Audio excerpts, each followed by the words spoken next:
Good morning, everyone. We're going to wait just a few seconds for a few more folks to join us. I am so happy to see you here today. I'm Yvonne Brannon. I'm Chair of Public Schools First NC. So we are very thankful for all of you for joining us today. Thank you for supporting us and encouraging us in this important work to advocate for a strong, unified system of public schools in North Carolina. So we're really excited to be here today. And we are thankful that you've joined us. We're so sad we're not meeting in person. We were so excited about having an in-person conference this year. But as you know, COVID slipped in again and ruined those plans. However, I have to say that this morning when it was pouring down rain at my house, I was kind of glad to be able to get a cup of coffee and not have to go out in that rain. So I hope you enjoy being with us virtually today. A few little informational points. The chat is not going to be working. It is disabled, but when we get to each of the presenters, there will be an opportunity for some question and answers, and you'll be able to put those questions into the question and answer box. We're also, after Dr. Burris's presentation this morning, we'll take a break, a stretch break, refill your coffee break, and then please stay tuned until the end of the presentation. We have a special announcement at the end, but this program is being recorded. So if you saw something you were interested in, you didn't get to write down a point or a name of a book, don't worry, because it'll all be recorded and you'll be able to see this later. So links will be sent to you by our social media director, Elizabeth. You should be getting those on Monday. So let's just look quickly at the agenda. So what's coming up? First part will be setting the stage, the slow death by 1,000 cuts, the story of what's going on in public education in North Carolina and the nation. We're going to have a look at charter schools in North Carolina with Dr. Burris. Then we'll have a conversation with North Carolina House Representative Ricky Hurtado, a brand new legislator in the North Carolina General Assembly. Our keynote address will be Dr. Rooks from Brown University. A very special conversation with her. We have a special program on North Carolina vouchers with the well-known child advocate and attorney, Jane Weddich from Duke University, where she recently retired last summer. Then we'll have some closing remarks. So let's go ahead and start looking at the first part of our program today. And this is going to be presented by myself, and I'm joined by my colleague, Lynn Edmonds, who is the Outreach Director for Public Schools First NC. So good morning, Lynn. I'm glad you're here with me. I'm going to start the first part of our conversation today, and then Lynn will join me later. One of the things that we want to talk about today is the movement to privatize public K through 12 education and how it's affecting the very foundation of our public school system, resulting in unfair and often unequal access to a high quality public education. This dismantling and this undermining of our once unified public school system threatens our shared democracy as it promotes individual freedom and choice as being more important than what's in the best interest of the community, all children, the common good, if you would. Well, Americans have always regarded public education as the mainstay of our democracy. We've always seen giving every child, regardless of any of their characteristics or where they live, equal access to a free, high quality public education. We've always seen this as it being in the best interest of our nation. As parents, no matter where you would move, wherever you would leave, you could walk into the local school and register your child and expect them to receive a good education. So today, as we talk about what we are calling, Lynn and I call this story of moving to the privatization of our school system, the death by 1,000 cuts, to our once very strong, unified public school system, which has now become fragmented by charters and tax credits for homeschooling and vouchers. So now we just talk a little bit about what is privatization, what's actually going on. So this is the shift of public education funds and students into the private sector. So tax dollars that would otherwise be invested in our local public school systems are now being invested more and more into private schools or for-profit charter schools. So it's not just the shifting of money that's concerning, but also the shifting of the responsibility of education from the government to the private sector. This movement, if you would, to privatize our public schools, it's been in full force for over 40 years. This is nothing new. It is certainly something that more of us are aware of socially, politically, in our educational research over the last decade. We've seen it very visibly in North Carolina, but this has been going on, this campaign, if you would, for over 40 years. You have probably heard about organizations like ALEC, the American Legislative Exchange Council, as the nation's best known model bill factory. Over 4 decades, they've been providing blank legislation, fill in the blank.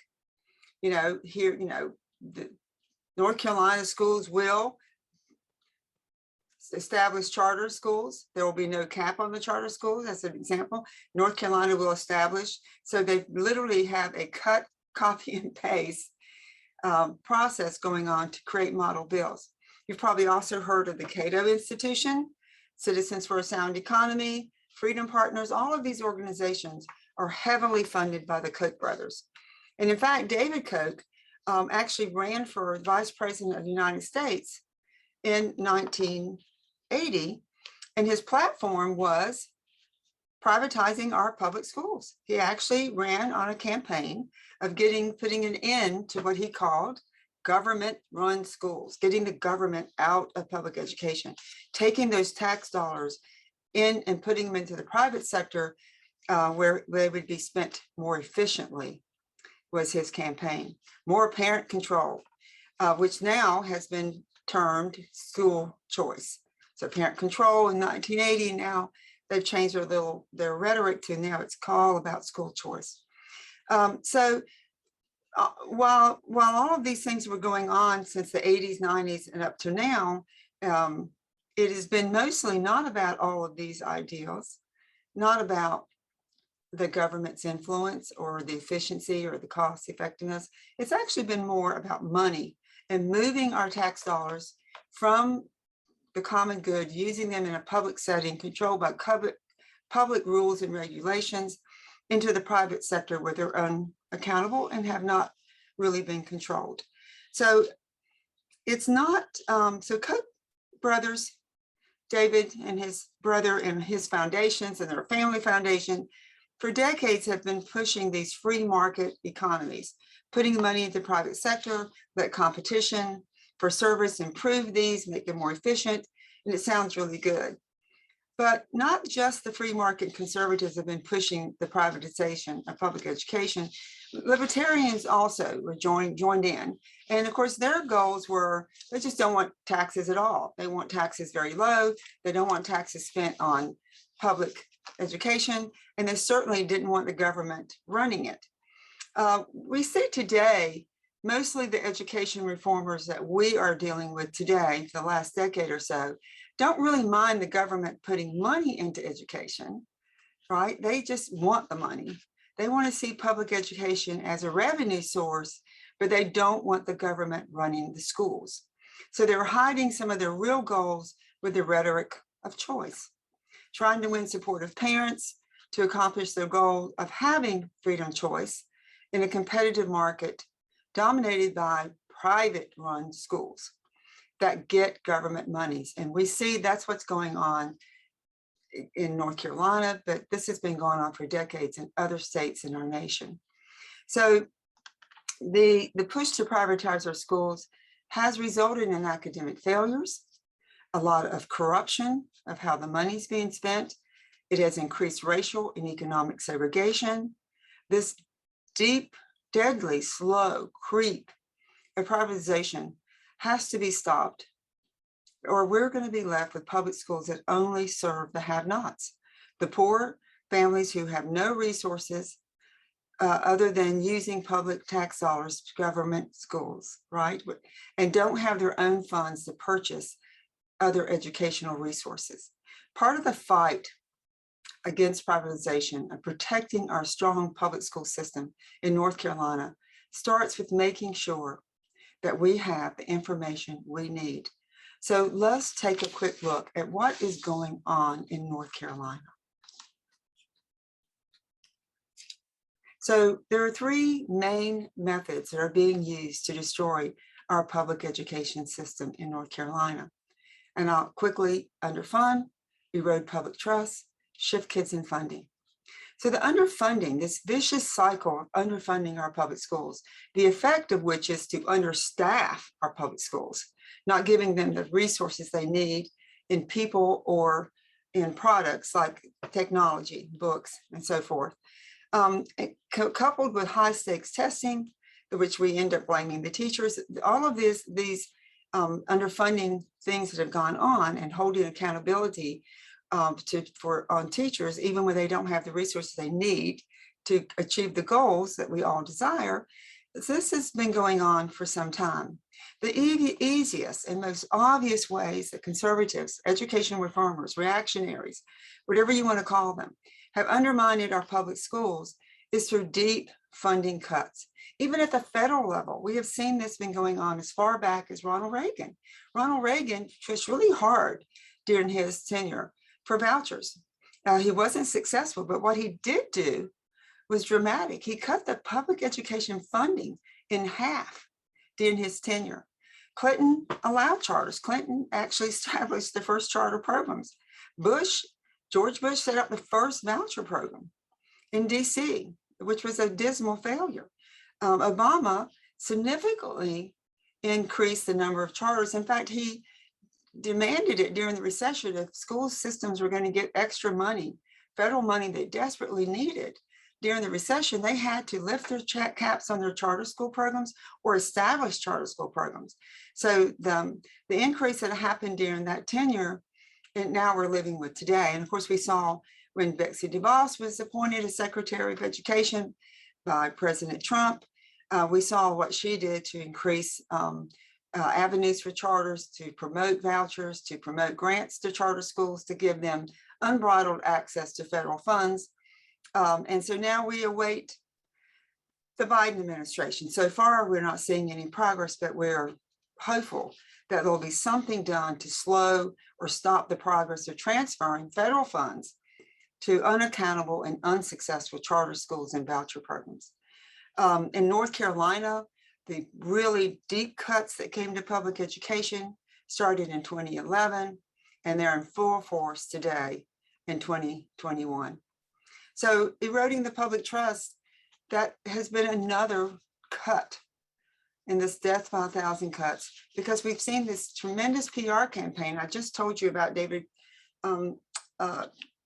Koch starting this campaign in 1980, which is 40 years ago, this campaign against public schools. And it's most evident when education reformers always like to call public schools government schools, as in a direct attempt to demean the value of public schools. They accuse government schools of not being able to compete for customers. They accuse them of teacher and socialism. They accuse them of not being a safe place to go. So we see that schools are, being under attack. But the most significant thing that has happened recently in our state in the last decade is the shifting of kids and money actually out of our school systems into unaccountable charters and voucher programs. They shift these kids out and they take the tax dollars that go with them.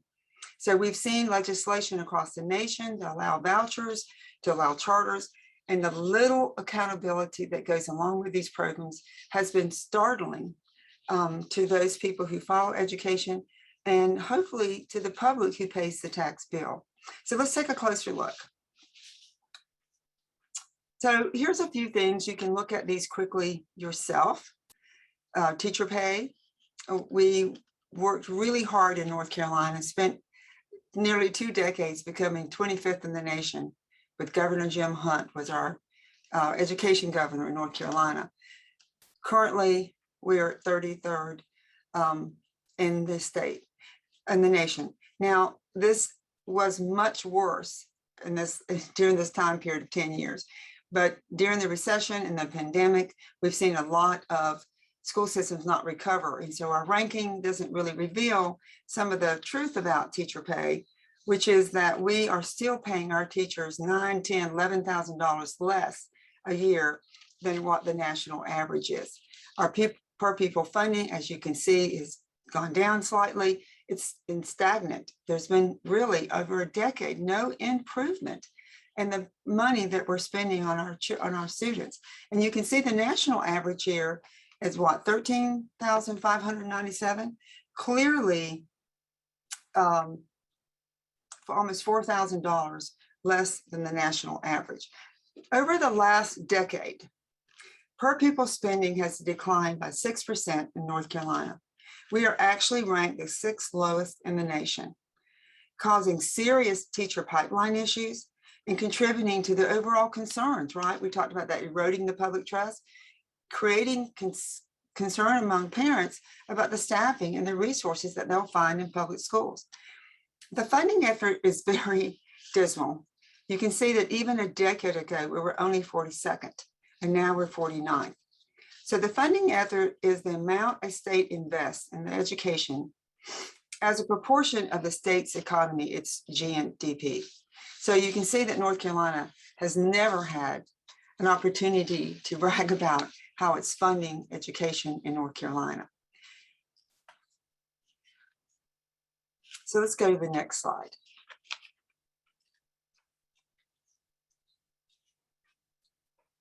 So this eroding the public trust, this has been the crisis narrative that we have seen going on for decades. The schools are failing. They're not doing anything right. They're unable to perform. They're not a safe place to be. Socialism is being taught. The private sector is more efficient, more cheaper. We can save money. And of course, none of that is proved to be true. And then the personal right, school choice. Every parent has a right to school choice as being more important than what is best for the common good, what experts think, what educators think, that it's more important. The rights education reform movement has run an ongoing campaign to America that public schools are failing, and this is how they've used this effort to win support for policies that have been transferring money out of the public schools into the private school sector. They've run a lot of extensive public relations campaigns touting the right of every parent to have school choice, even if it's not effective, if it's not efficient, if it's not cost efficient, even if it's to the detriment of the overall good, even if it doesn't help their child. School choice is the public code word for the political movement to privatize public education in America and in North Carolina. The perfect storm has hit us, folks. You know, we have the anti-tax folks, we have the anti-government folks, and those who want a religious education for their children and want us to pay for it. And then we have really sincere, genuine concern among parents who are looking to see what they can do to have the best education for their children. And they're concerned about the story they're hearing about how schools are failing and how they're underfunded and understaffed. They're worried about the quality of education that their children are going to receive. This anti-public education, anti-public schools, anti-government schools, this drumbeat has been constant and consistent, well-funded, and unfortunately somewhat effective. And now we have the added debate that's been going on during COVID about schools being open, not open, wearing masks, not wearing masks. And now we're even in a debate over what curriculum is taught and who can teach it and who gets to decide what's the best standard course of study for children to have. So our largest critics of our public school systems, unfortunately, often are not even parents, and don't even have school-age children. So we'll talk more about all that when Carol talks to us about charter schools in the presentation coming up next. So let's move to the next slide. And here we can just look quickly at a few numbers to talk about what's going on in North Carolina. You know, we used to have a cap on our charter schools, and we only allowed a certain number of schools that were supposed to be pilot schools or program example schools where they would set up a charter, we would learn good things from them, and then we try to use this in other ways. So now the cap came off. Now we're over 200. It's growing every year. And in fact, since the charter cap came off, we've spent over $800 million have been moved out of the public school system into the unaccountable and somewhat unsuccessful charter school movement. We see the voucher program where we used to be spending zero money. Now we have $60 million in 2019 left our public school system and went into the private school voucher, $60 million. Over the time since this program has started, this has grown to over $1 billion. And we see now the number of homeschoolers that we see that also has increased. You see from 41 to 112,000 over the decade. Some of that's been because of COVID, but most of it has been because now we can get tax credits for homeschoolers. So the last measure you see here is the market share. So a decade ago, North Carolina kids who were age eligible for public education, we were getting about 90% of those being enrolled in public schools. Of course, now it is down to 76% of the market. And in many counties, it's much lower than that. This is the average across North Carolina. So let's go to the next slide. So let's look a little bit more detailed on charters and vouchers. And we won't do a lot on this because we're going to have great presentations by Dr. Burris and Jane Whittick later in the program. But we can take a quick look here and just take a few minutes to look at this map. We can see that what's going on here is in between just 8 years of data here. So the concentration is in the darkest color there. It's in a lot of rural areas around the urban centers and then the urban centers themselves. We can see that geographically, what the impact that's going on in our rural communities in North Carolina, but look up the mountains and on the coast. Next slide. So here's just a graphic presentation of how quickly over the last 8 years, or 10 years, we've seen charter schools grow.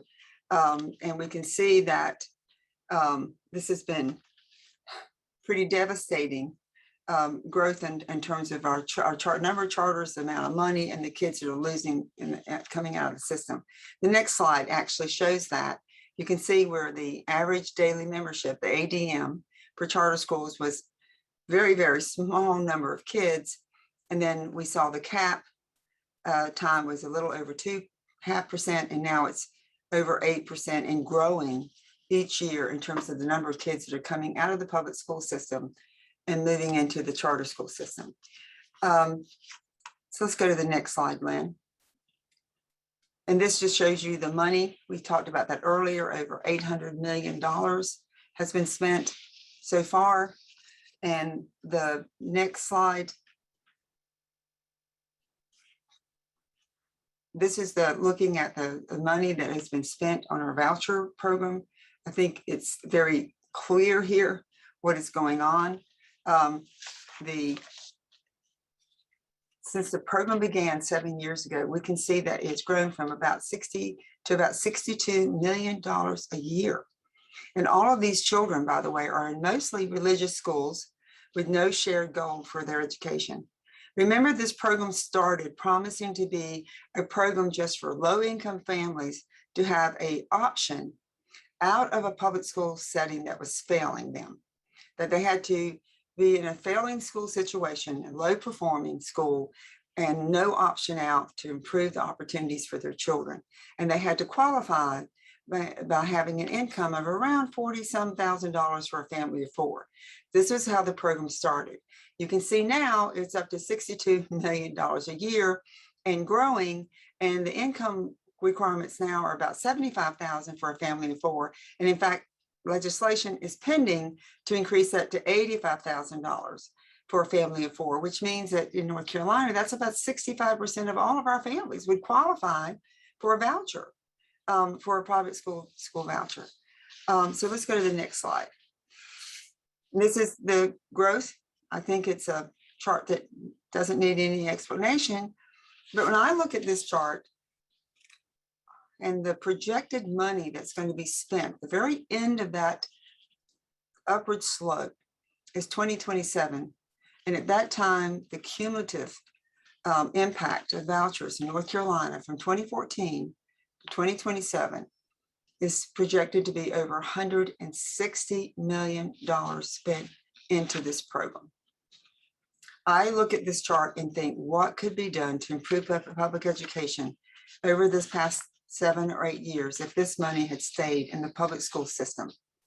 And what would happen right now if we had that $62 million that was going into this voucher program, going into our public school setting right now to help out with reading instructors and helping professionals like nurses and psychologists and social workers. So let's go to the last slide here. And here we are. This is probably the most sobering slide that I'm going to show you today. This shows you in the blue is the total number of voucher schools, and the orange is those that are religious. The majority of the schools in the voucher program are religious schools. They're mostly Christian, but they're also Muslim and other faiths. I remind you that the purpose of public schools has always been to focus on citizenship and our common heritage. The purpose has been to produce skilled and literate individuals. Public schools have always been expected to prepare young adults to be caring and ethical citizens. By contrast, private and religious schools have their own missions, right? And they don't place civic-minded ideals at the top rank of their mission, but instead they subordinate civic education and awareness to a more narrow purpose that mirrors the definition or the purpose, the mission of their private school. One of the ones I pulled off the website this morning, Blank Christian Academy, has provided spiritual training, godly discipline, and Christian education for thousands of families. It is our desire to produce students who are equipped to follow the will of God. That is their mission. That is the purpose of their school. So I think when the notion of a free, universal public education has been the cornerstone of American democracy, but the relentless privatization of our public schools via the charters, the tax credits, the vouchers, is threatening our children's equal education opportunities, something that's always been a tenet of a democratic society.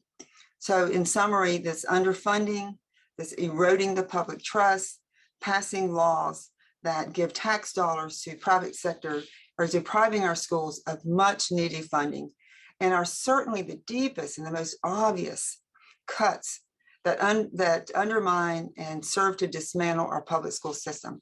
But there are many others, not so obvious ways that we are harming public education. The slow death by 1,000 cuts is also seen in other policies and legislation that have had a negative impact on our public schools and on our children.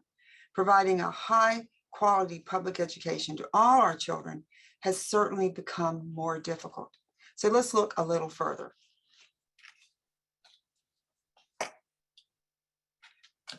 Thank you, Yvonne. I'm coming online. Let me get my camera started.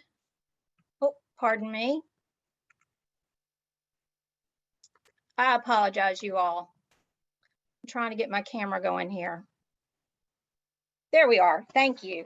So I'm just going to take about 10 or 15 minutes to talk about some of the other ways that privatizers come after our public schools.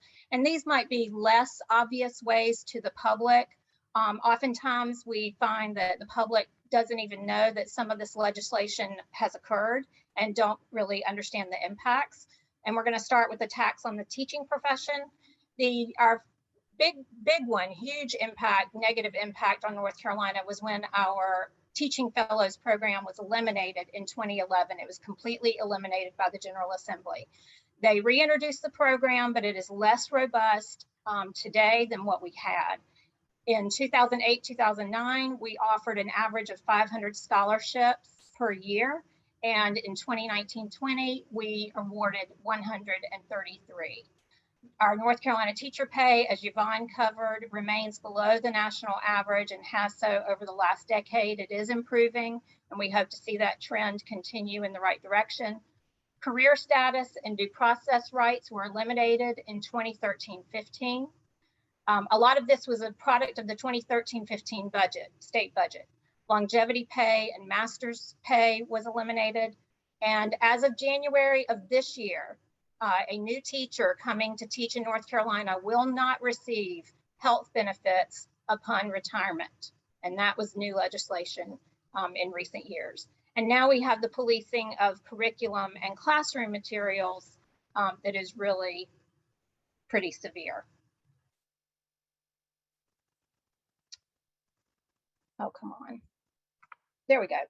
North Carolina has A through F school letter grades. These are not to be confused with student letter grades. These are letter grades that are actually assigned to schools. And we started grading our schools around 2015. We view these A through F letter grades as a privatization tool. They shame students and teachers. They never tell the true whole story of what is happening in our school buildings or inside our classrooms. North Carolina's formula is a very flawed formula. It is based on 80% test score and 20% growth. It is the worst formula of any state that uses A through F letter grades. And they correlate directly with school poverty levels. So our schools that have a high number of children from low-income families are receiving the D's and the F's, and our schools that have mostly children with higher income families are getting the A's and the B's. And there have been numerous bipartisan efforts to improve that flawed formula of 80% test score, 20% growth, but so far none of those have been successful.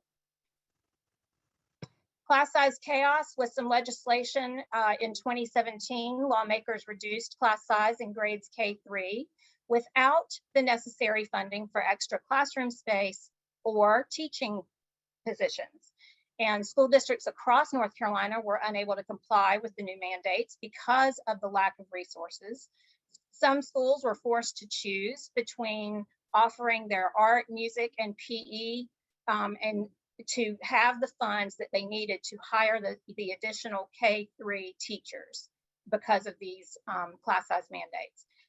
Because of public outcry, and there was quite a bit of it, we did get some relief in the 2018 budget, but these class size changes and challenges remain in place today. Virtual charters and municipal charters. Virtual charters, these are two, North Carolina has two of them, and I don't want you to confuse these with the North Carolina virtual public school, because that is an actual public school that is run by our Department of Public Instruction. What we're talking about here are two virtual charter schools, and they were brought to us in 2016 despite their failure in other states. They were awarded contracts, and it was proposed as a pilot program. It's no longer a pilot program despite their low performance since they came to North Carolina over the last 3 years. Both contracts were renewed in 2019. Municipal charters, this was in 2018, a law was passed allowing 4 majority white suburbs in Mecklenburg County to to fund and operate their own district schools with taxpayer money. And this action set a dangerous precedent, allowing municipalities to basically secede from their more integrated county-wide school districts. The Innovative School District and Education Savings Accounts, again, these may not be as obvious.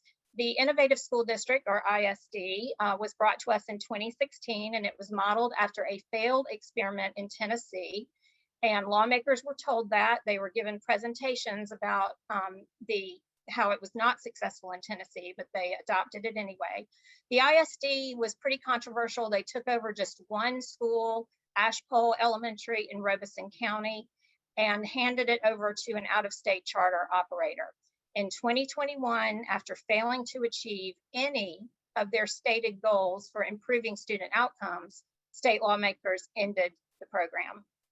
Education savings accounts came to us in 2017. State lawmakers introduced another school voucher scheme, And these accounts are an incentive for parents of special needs students to leave the public school system for private schools where these students may not have access or receive the services that they need. And quickly, some 2021 legislation. State lawmakers have introduced bills that aim to micromanage the classroom. We have incessant debate over masks in schools and curriculum policing. And I hope you're aware that school boards across the country have seen very hostile objections to masks in schools. And this has gotten so much media attention in recent months. And just last week, Saturday Night Live actually did a parody about these school board meetings and the public comment sessions that they're seeing. That's how prevalent this is. When Saturday Night Live does a lengthy parody on you, it's a big deal. But it's not a laughing matter, right? Some school board members have actually received violent threats, and this is very serious. So serious that the North Carolina School Boards Association, as well as the National School Boards Association, have both called for calm and civility at our school board meetings across the country.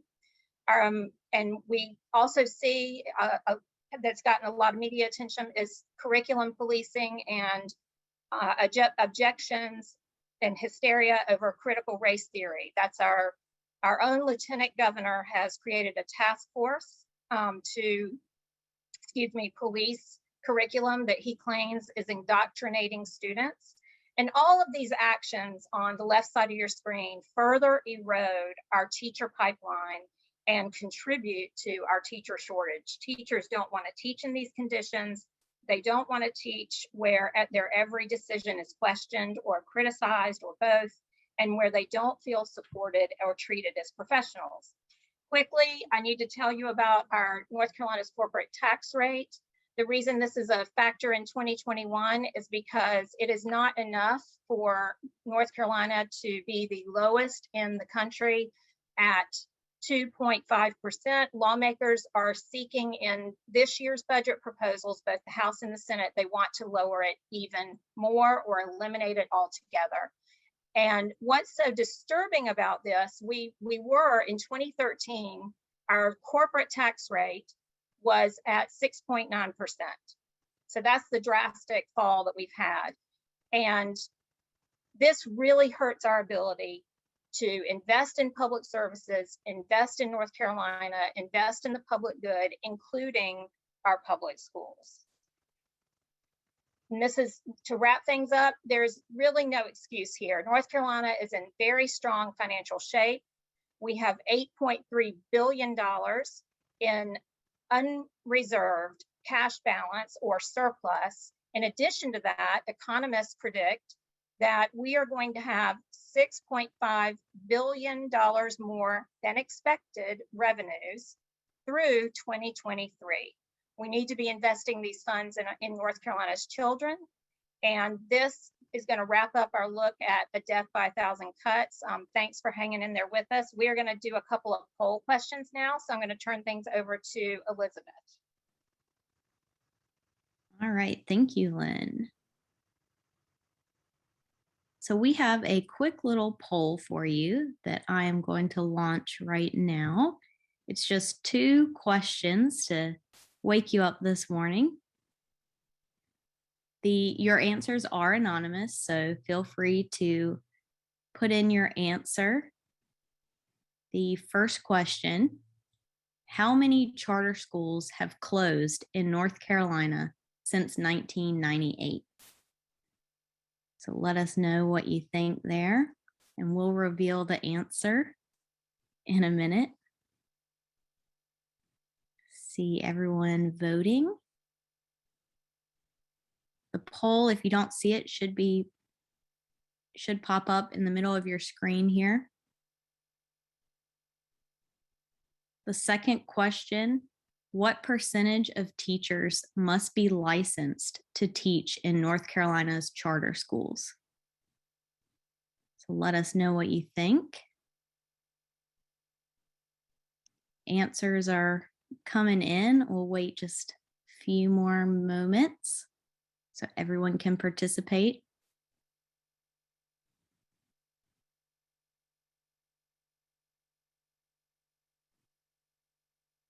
Again, your answers are anonymous. This is just a quick little poll, and maybe the answer might surprise you.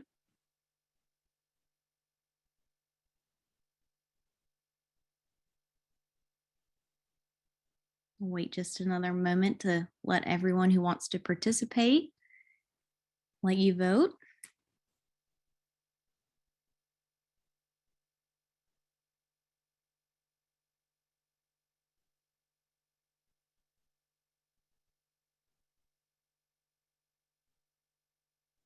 Wait a couple more seconds here.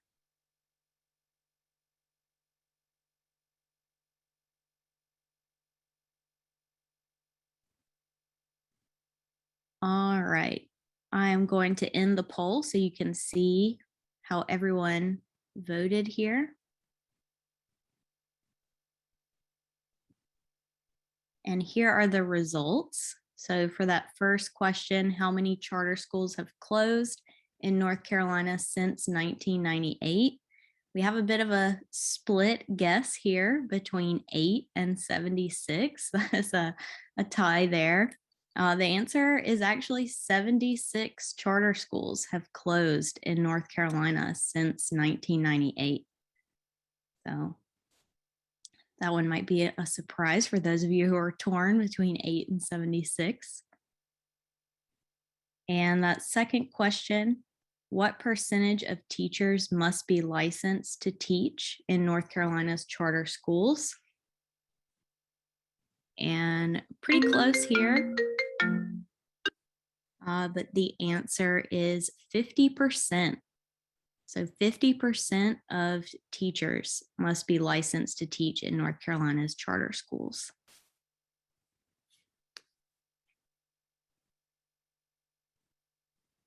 So I hope that was fun way to get started this morning, and maybe those answers surprised you. So thanks to everyone for participating. Thank you, Elizabeth. Do we have Carol with us? Yes. Okay, so we're going to move to our second part of our program now. And this is the presentation that I've been looking forward to very much. Carol Burris is with the Network for Public Education. And one of the things that she has done an excellent job in is following the charter school movement. And so she has an excellent report out recently that's made a lot of, has gotten a lot of press. Charter for Profit, the hidden world of charter schools operated for financial gain. Carol is the executive director of the Network for Public Education, an organization founded by Diane Ravitch. She's a retired educator and principal. She started her career, if you would, as an educator. She was a teacher of Spanish at the middle and high school levels in New York. She then became a principal at Southside High School in Rockville for 15 years. She was recognized by the New York School Administrators Association as their Outstanding Educator of the Year in 2010. And in 2013, she was again recognized as the Outstanding Principal of the Year. In 2018, she was honored as the Outstanding Friend of Public Education by the Horace Mann Association League.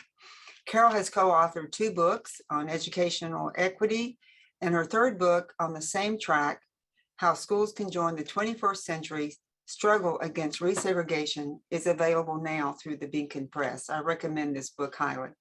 She is the author or co-author of numerous journal articles on educational equity.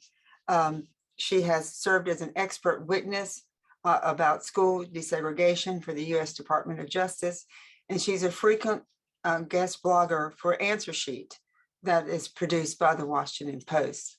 So I'm really proud to introduce my friend, Dr. Carol Burris, today, and let her talk a little bit about school choice and charter schools. Carol?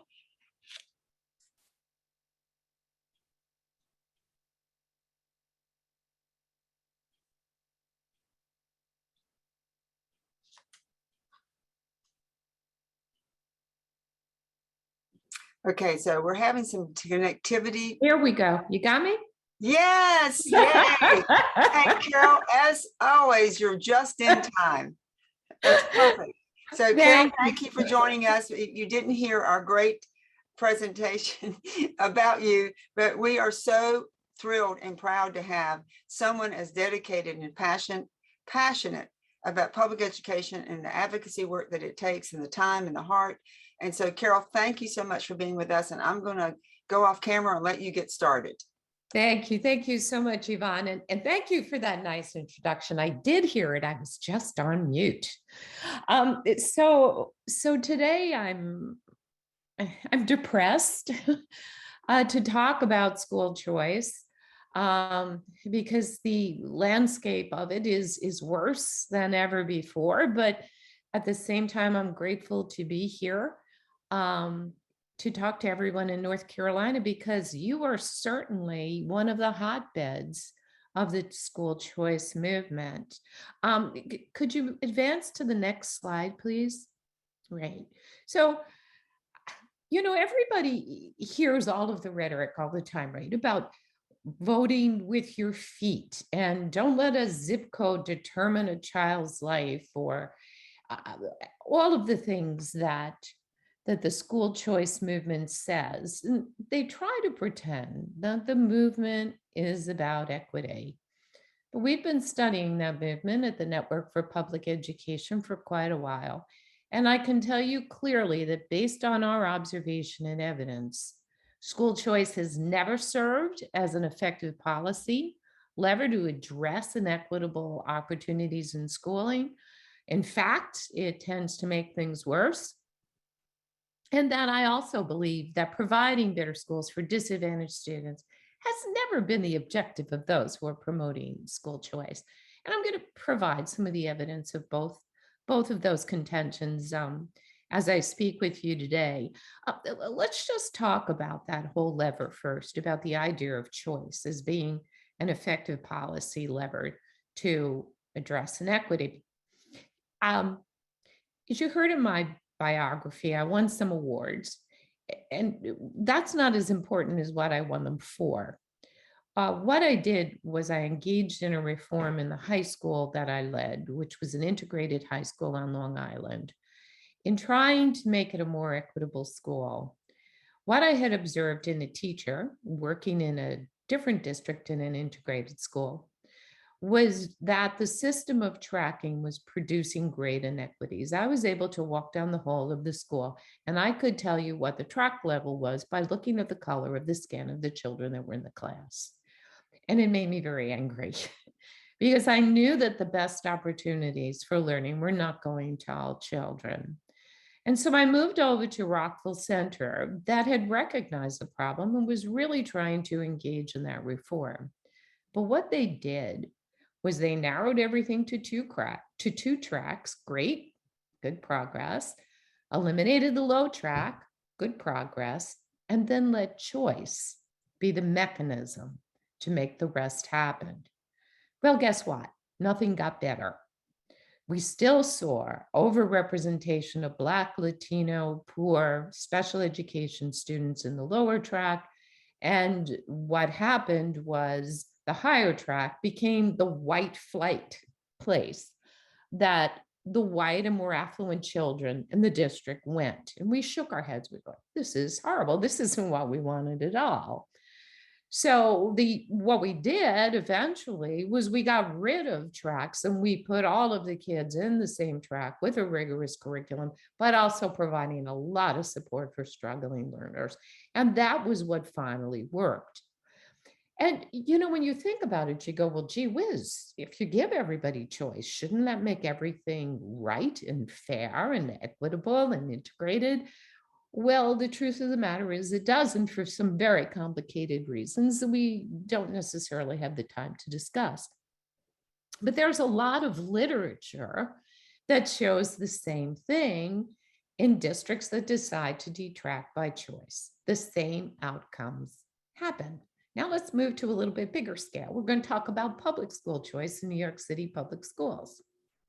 When that first started, when they tried to move away from neighborhood schools and put in school choice, with the hope that it would make it all more equitable. They did it as a system of controlled choice. In other words, they used test scores and they used SES. We're no longer allowed to use race to try to better integrate the school. And they had some good progress with controlled choice. And then in came Mayor Bloomberg, who decided to just make it a free-for-all, right? He not only got rid of any of the screening that was creating diversity, what he also did was he started to put in, different standards for schools. So some became more elite than others. And it made matters absolutely worse. Choice in and of itself does not bring equity. It needs further intervention. And that's not what the choice movement is about. So then when you start to add charter schools and vouchers and all of their different screens that we're going to talk a little bit about today, it just makes matters worse. Second, providing better schools for disadvantaged students has never been the objective of the majority of people who are proponents of school choice.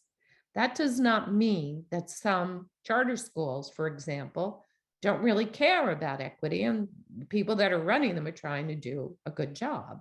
But when you look at the movement as a whole, especially as it's been hijacked by the Republican Party, which is a libertarian reactionary party at this point in time, you see that what they're about is not about equity. What they're about is about destroying public education. There was recently an article that my husband showed me yesterday about a gathering in Virginia, and they had a speaker from Florida. And what she was saying was because of CRT and because of masking policies, what's needed now is an exodus from the public schools, right? What's happening now, which is really frightening, is that we not only have the forces from without, with charters and vouchers, trying to destroy public education by pulling students away from the public schools, we now have forces within our public schools as reactionary boards are elected that have as their objective the destruction of public education.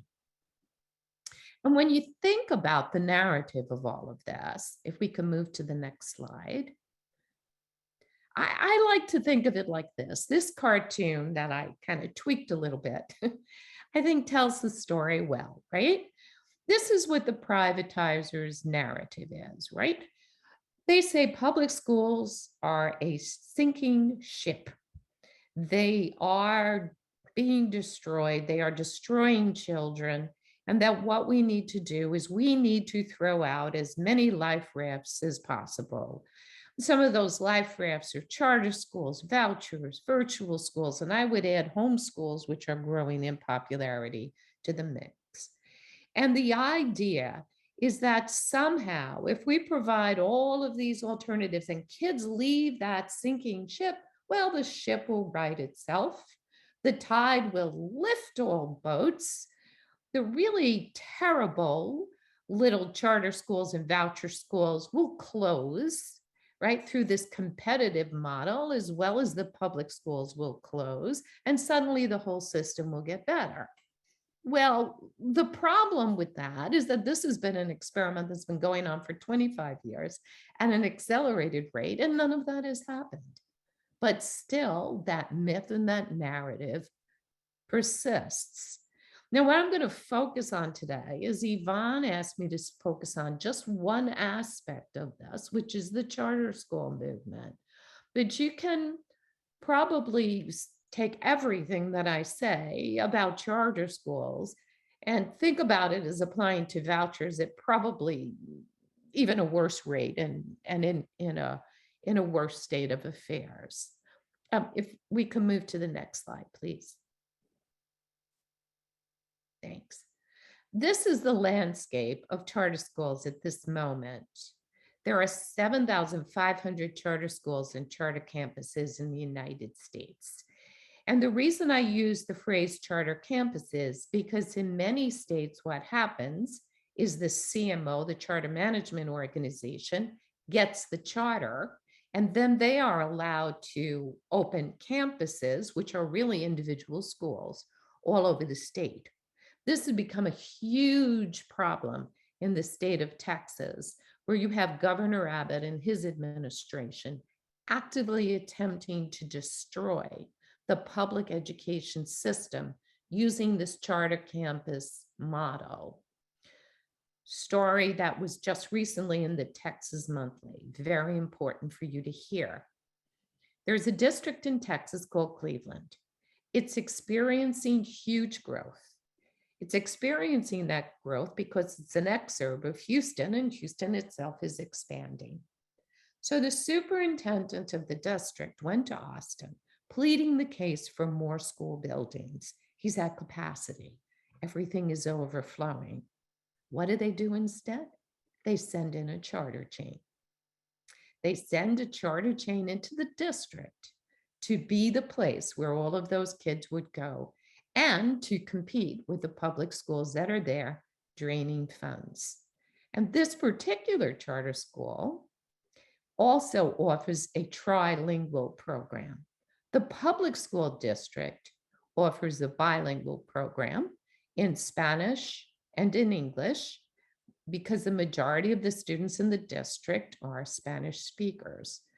This particular program also offers Chinese, despite the fact that there's not a large Asian American population. We'll get back to that and the motivation for things like that in just a moment. Well, these 7,500 charter schools now enroll about 3.5 million students in the United States. They experienced a huge surge between 2019, 2020, and 2020, 2021. You may have seen the report, Voting with Their Feet. We're doing a deep dive in it right now, and I'm going to have an article in the Washington Post, hopefully pretty soon, about this. I will tell you, almost all of that growth is in virtual charter schools, which are the worst of the worst. But that's a topic for another day. Over 15% of the charter schools in the United States are run by for-profit organizations.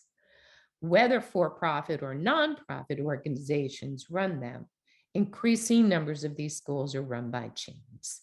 You know, the original vision of the charter school, that was a mom and pop school, that was a place where teachers and parents came together to innovate, come up with creative programs, that's been hijacked completely. There are fewer and fewer of those charter schools around.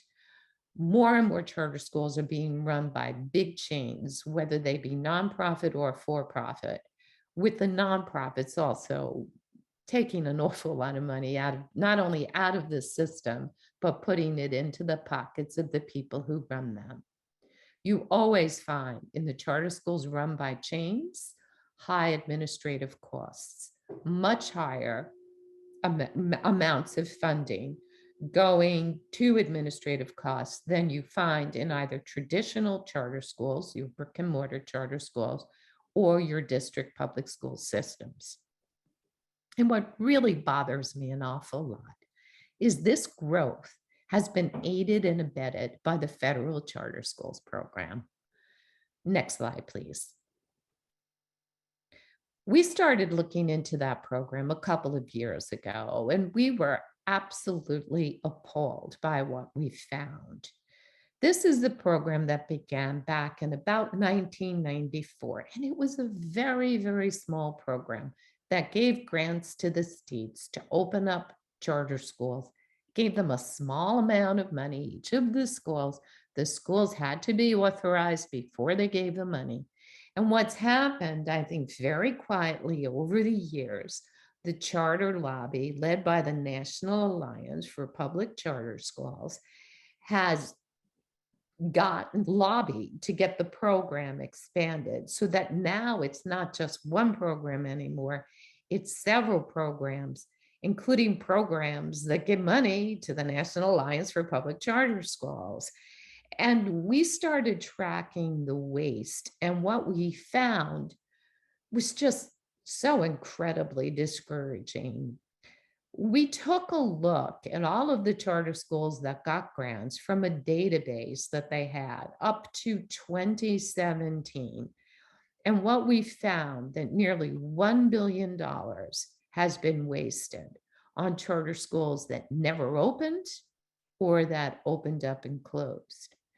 Now you might be scratching your head and going, what do you mean charter schools that never opened? Oh yeah, right? What happens is that the states now, they weren't always, but as part of NCLB, the states were allowed to give grants to charter school entrepreneurs to open schools even before they had been approved by the state to open. So money would go into pockets, invoices would be created. We looked at a lot of them in the state of Michigan, and you would see these people essentially paying themselves, right? Writing and purchasing laptops, not just one laptop, 6 laptops to open up a school. I don't even understand how those kinds of charges got through, but they did. And it was about 17% of these grants, according to Betsy DeVos, actually, have gone to schools that have never opened up at all. And then a lot more funds have gone to schools that have opened up, but then have quickly closed within a number of years. And what we did was we tracked that as well. Next slide, please. And what it made us think about after we did that report is, well, how long do charter schools even last, right? We all read the stories about schools closing, but then there are all the stories about schools opening. So in its annual report, the National Alliance for Public Charter Schools would say, well, yip-de-doo, you know, X number of schools closed, but X plus 500 schools opened, right? Giving the appearance that this was sort of a stable marketplace, but not really taking a look on how many charter schools close over time and how long they actually stay open. So what we decided to do was we decided to look at it using a cohort model, meaning that we would look at all of the charter schools that opened during a particular year, and then we would track whether or not they closed, and if they did close, how long it was after they opened that they closed. And we worked with a researcher, Ryan Flager, who was wonderful, who really dug deep into the data. So, you know, we didn't even do the analysis, Ryan did the analysis. And what we found was really appalling. We found that during the years that we looked at, and that was from 1999 to 2017, nearly 1 million children have been displaced by charter school closures. And that most of the failure occurred within the first few years. There was just a story about a charter school, a music charter school in Minneapolis that closed after 1 month, leaving all of the parents scrambling to find a new school. This is not that uncommon. We also found that the failures were most likely to affect the poorest neighborhoods and cities. So we took a look at some big cities and we took a look at the demographic data for the cities. And we said, okay, well, where are the charter schools most likely to close? They were closing in the poorest places that were in those cities. We found that Black students were disproportionately affected by charter school closures. And when we looked at the whole rate of charter school closures, while it varied from state to state, overall, we found that within the first 3 years, 1 in 4, 25% charter schools closed. We looked at a lot of different cohorts, right? And then we took a look at the 15-year mark, and we didn't have as many cohorts to look at. We had, I think, about 3 or 4. At the 15-year mark, it was well over 40% of schools that had closed. Now, it was so interesting because we issued this report and it was picked up in different places and is still used as source data today. But the response of the charter school industry was, well, yeah, that's a good thing, right? Means the system's working. It's as though, the child and the family doesn't matter at all.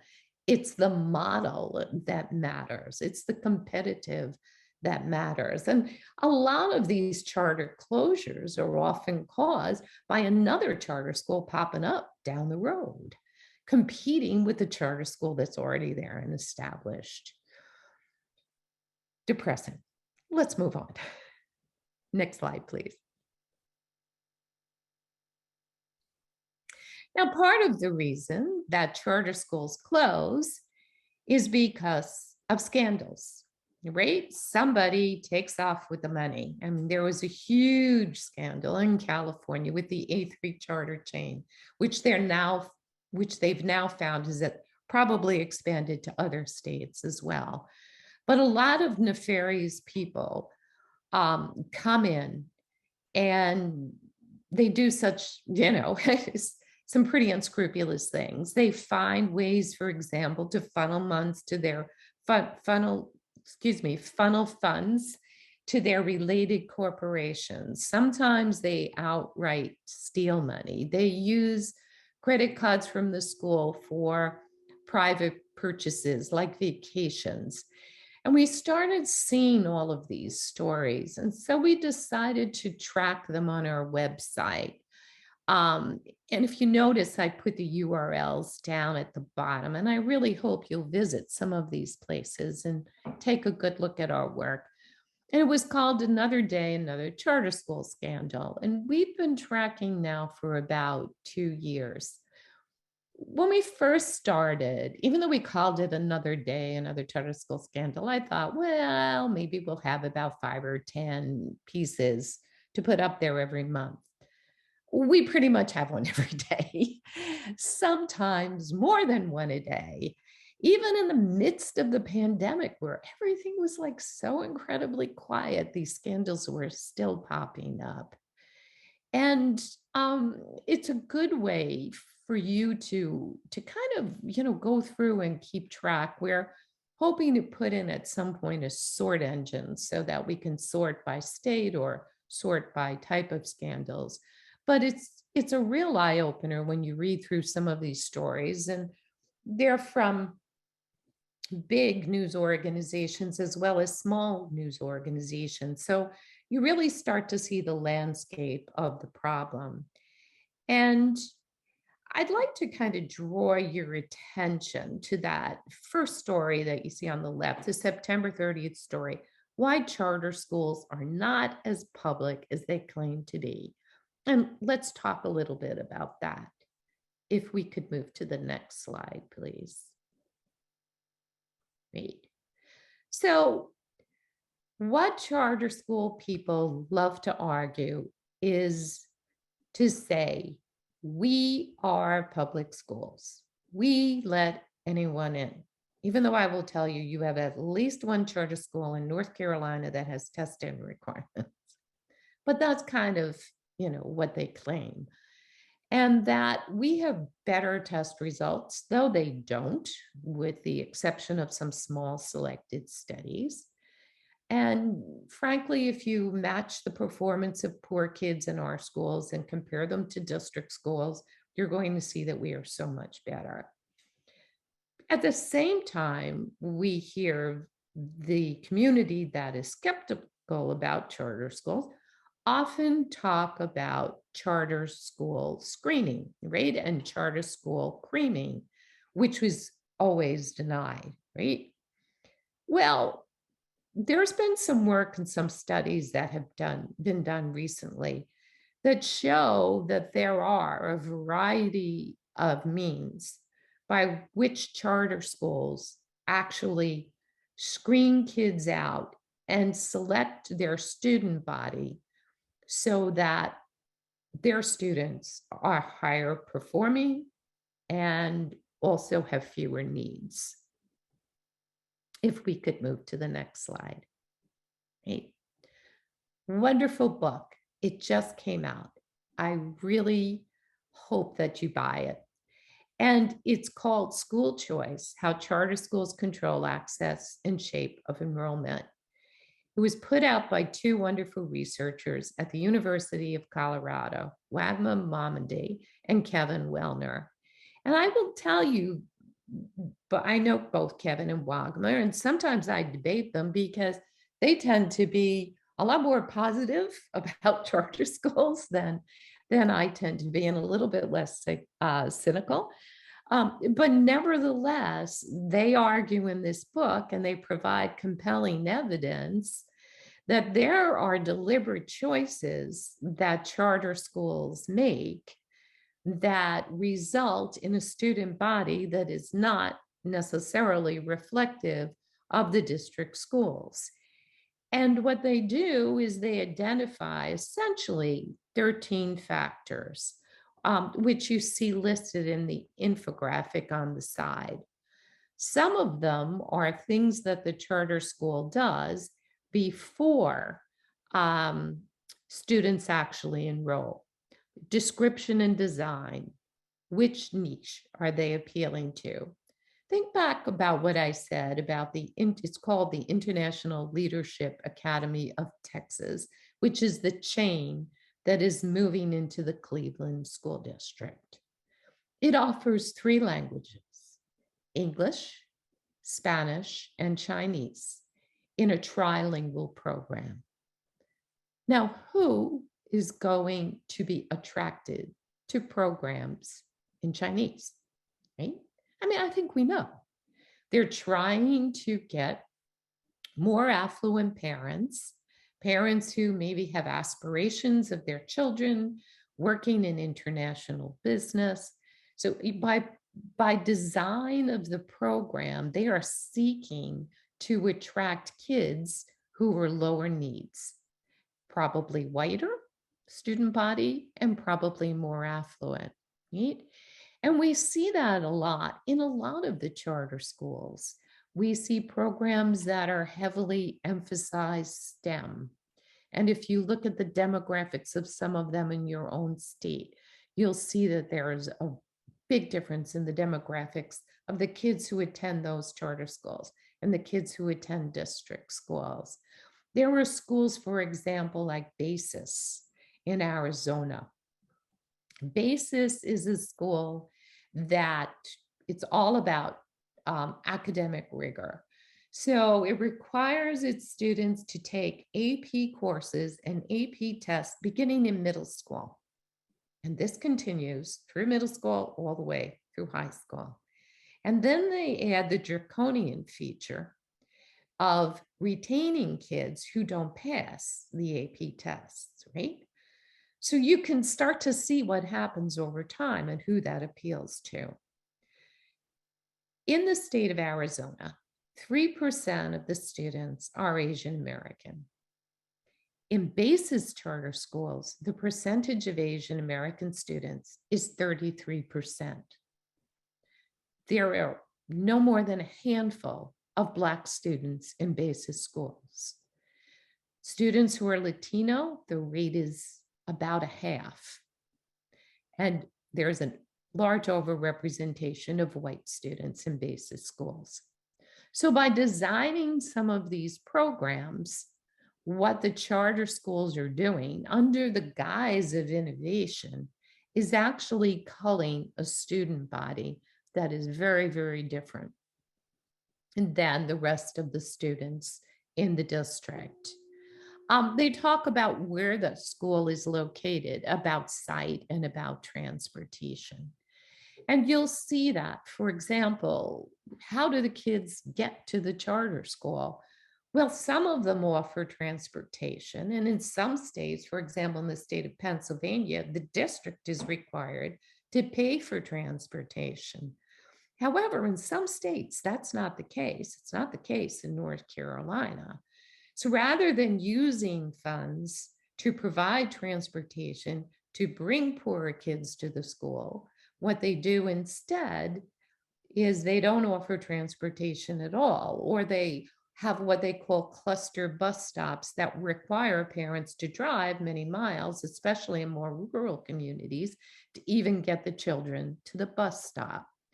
Then there is also, the whole idea of, do they participate in the national lunch program? We're going to be talking more about that when we talk about North Carolina charter schools. Now, nationally, 95% of all schools that are either public schools or charter schools participate in the national lunch program. It's 95% combined, with a higher rate in public schools than in charter schools. And this is the program, of course, that provides free reduced price lunch programs for students. Well, a lot of charter schools, basis charter schools being one of them, they don't participate in the program. Therefore, if you need a reduced price lunch for your child, and there's no lunch program at all, as in the case with basis, what happens is you have to pack a lunch every day and you have to spend the money for the lunch. That discourages families that are poor from attending the charter schools. Others rely on charity, and we'll talk about that a little bit later. There are all kinds of different pieces too. There's the requirement that parents have to volunteer. And sometimes a requirement requires a lot of hours. If you're a family where both parents are working, you're working during the school day, maybe you have an extra job, you don't have the time. So what some of these charter schools do, which I think is just appalling and should be illegal, is they say, well, you can go ahead and you can buy your hours, right? So for example, there's one charter school in North Carolina. It's called, I believe, Cardinal Charter Academy. It's a Charter School USA, which is a for-profit, that you can buy your volunteer hours for $20 an hour. $20 an hour, you can opt out of your volunteering obligation of 20 hours over a particular period of time.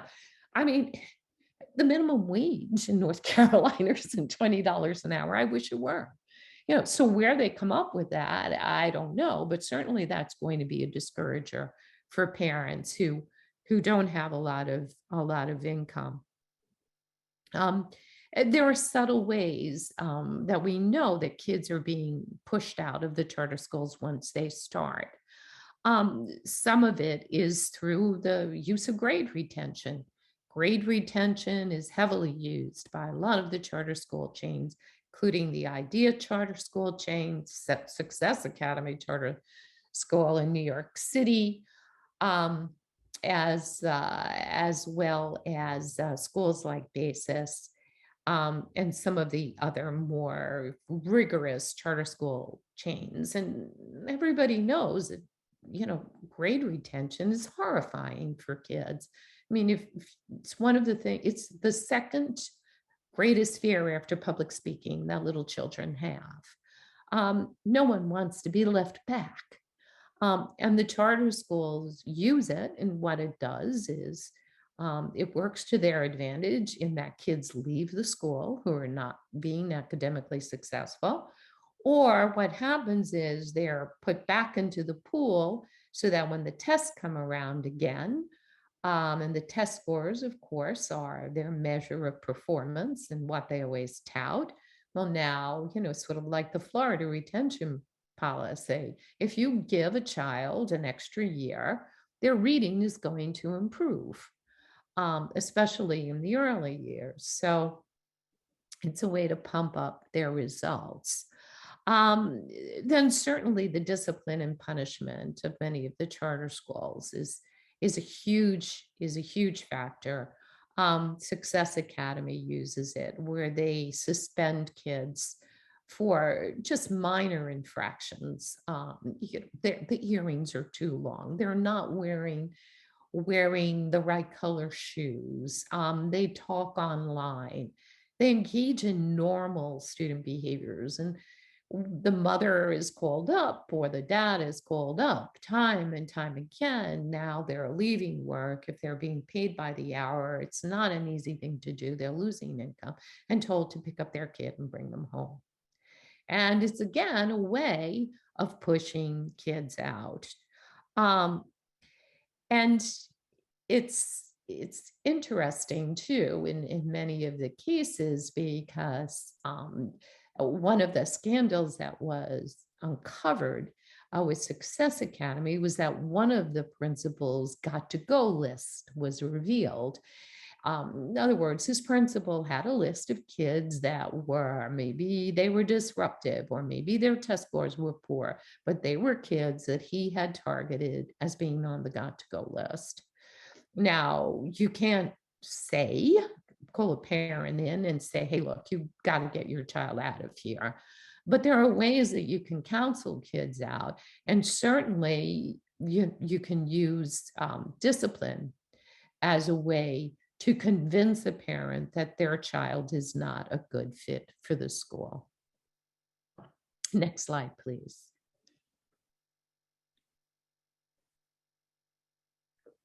So let's talk a little bit about North Carolina. As I mentioned earlier, we've been extremely interested in the charter schools program and how that program has not only grown, but how funds, once they're given to states, sometimes funds with the charter school program are given directly to charter schools, sometimes they're CMO grants, but the vast majority of money that goes out the door is given to states. And essentially, they give the money over to the states. They ask the states to produce reports. That's pretty much all the supervision that exists, which is so in need of reform. So what winds up happening is if you have states with nefarious intent or not the best of intent, they are going to give the money out to charter schools that, frankly, if the federal government knew they were getting it, they would probably be, the US Education Department would be appalled, right? Whether they do something about it is something else. And so anyway, the Network for Public Education took a look at the schools that received the funds from the North Carolina grant. That was a grant that had started out as a $26 million grant, and then Betsy DeVos upped it up to $36 million by her own authority. And one of the things I have to say about your state, which I think is very positive, is they are probably the most transparent state that we have seen in terms of how the money is given out. So there is a website that shows you not only the schools that got the money and how much money they received, but the application of the school is there, as well as the ratings that the school received in order to be able to qualify for the money. So there is a rating process that's done. It's a mixture of outside evaluators that the Department of Instruction chooses, as well as members of the Department of Instruction that are making the decisions on who gets the money to either start a new school or to expand a school they have. In your round, everything was supposed to be about making educationally disadvantaged students more able to go to charter schools, right? So that was the theme. Educationally disadvantaged students, meaning students that are economically disadvantaged, students, meaning students who are eligible to receive free or reduced price lunch, which is the biggest bulk, and also special education students and English language learners and homeless students. So all of the schools that applied, you would think would have had a good track record and had a really good plan to increase those numbers. Well, what we found out was that 26 of the 29 CSP grantees who already had economically disadvantaged data posted on the North Carolina website, so these were essentially your expansion grants, had more than a 10% gap between the school and the district, right? So for example, if the school district had 50% of students who were economically disadvantaged, the charter school had 40% of its students. That's 26 out of 29. So it's almost all of them. In 12 cases, there was more than a 40-point gap. That's huge. That doesn't happen by chance. And then we started to look at the applications and what they wrote, because one of the questions is, what do you do to provide free or reduced price lunches for students? 24 of the grantees either do not or will not participate in the National Lunch Program. And remember what I said before, 95% of all schools, even many private schools, participate in that program. And what they would say in their application is, well, our school hasn't started, but we have no intention of participating. So what do? One school said, well, we have a food closet. So we put extra food in the food closet for children who need it. One school said that they catered lunches at, I'm trying to think of the name of it, Jimmy John's or something. It was a barbecue place and Panda Express. And that's how the kids had lunch. And that what they would do is they would take the lunches that were not claimed that day, and they would give it to students who needed a lunch and staff who needed a lunch. In other cases, they were relying on charity. They didn't even seem to have a very good way to identify which students actually needed the lunches. Parents were, I guess, supposed to tell, were supposed to tell them whether or not they needed them. And there were no guarantees that the children would get the lunches. I mean, I found that to be appalling when you're applying for a grant that says you're going to increase the number of economically disadvantaged and educationally disadvantaged students in your school. And then there was the whole idea of white flight. As you probably know, as North Carolinians, the majority of charter schools in your state are majority white. This is highly unusual in a state that is diverse as your state is. So over 50% are majority white. 5 of the sub-grantees that got these grants are among the top 10 disproportionately white charter schools in the state, exceeding a 40-point gap. One of the schools, Hobgood Charter Academy, was a private voucher school that served as a white flight academy for many years, and they gave them the grant. Other factors that we noted in the ways that the schools would act against bringing more educationally disadvantaged students to the school was an over-reliance on carpools. And yet, the raters would go through and they'd read this and they'd say, well, this isn't really a great idea, but they would give them the points anyway. So a lot of the schools were relying on cluster stops or on carpooling itself in order to be able to get kids to the school. Exclusionary disciplinary practices. One of the awardees actually engages in corporal punishment, as well as, we took a look at some of the handbooks of a couple of the schools where for just the smallest infraction, kids were suspended out of school. We saw lots of mandates for parents to volunteer, including the school that I talked about before from Charter Schools USA that says, well, either you put in these hours or you buy them back.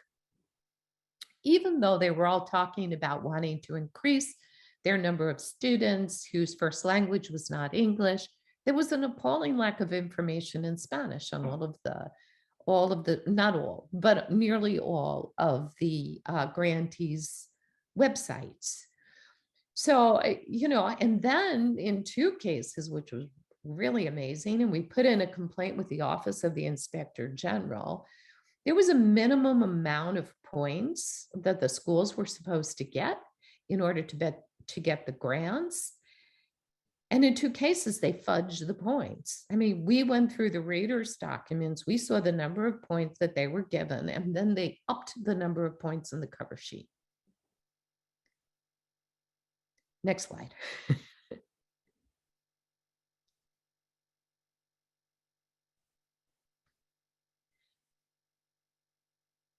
So as I talked about it just a little bit ago, was this idea too of for-profits. And the problem with for-profits are also something that we're really focusing on now at MPE, and I'll explain why. The only state that allows a for-profit charter school per se is the state of Arizona. However, the majority of states allow for-profits to manage the charter schools. And what happened was probably about a decade ago, the US Department of Education came in and said, hey, wait a minute, there is something called Title 20 of the Every Student, Not Every Student Succeeds Act. The acronym before it was Every Student Succeeds, ESEA, I believe, that says that for-profit schools cannot receive federal funds. And so they went after a lot of the schools in the state of Arizona. And those charter schools, it was the Leona Group and a bunch of the other chains, they went and they challenged the ruling in the court. The courts upheld the US Department of Education. And so they were going to lose federal funds unless they did something different. Well, the something different that they did was they created nonprofit facades for their charter schools, right? So that you have charter schools in this country that, because most of these are actually small, you have the big chains, but you also have the small ones too, which are the majority, that are running one or two schools. So you have a nonprofit front, and then you have a for-profit that is running that school. And sometimes there is overlap of board members, especially in the state of Arizona, or there's an overlap of the people who work in the so-called nonprofit school and then are running the school through the for-profit organization. I'll give you an example in your state. It's called Torchlight Academy. So the guy who owns Torchlight Academy, he is also the CEO of the nonprofit charter school. His wife is the principal of the charter school, and he owns the real estate company that leases the building to the charter school. So that is a for-profit charter school. It is a nonprofit in name only. And when you have that for-profit running the school, what often happens is that they're operating on what's called a sweeps contract. And that is the case with Torchlight Academy. And what that means is that every penny, federal funds, local tax dollars, state tax dollars, grants that are received, all of that funding goes right into the for-profit entity to run the school. Which means, of course, that at the end of the day, everything that's left over from running the school stays with the for-profit and goes into the for-profit owner's pocket. And it's not just Torchlight Academy. They're small potatoes. National Heritage Academies, which is creating a giant foothold in your state, operates the same way. All of the money goes into National Heritage Academies, owned by J.C. Huizenga, who is the heir to the waste management fortune. Excuse me, I have to take a little break here. It goes into National Heritage Academy, which he owns, and then he gives the board small allowances, like $3,000 a year. I don't know what they do. Maybe they go to a conference with it or get stipends. I have no idea. But that's the way that he runs the school. And then he has a real estate operation. And that real estate operation does one of two things. Again, he owns it. Either it owns the school itself, so the lease payments are going into his real estate corporation, or what he does is he rents a school and then jacks whatever he's paying up and uses that as the amount that he leases the school for, right?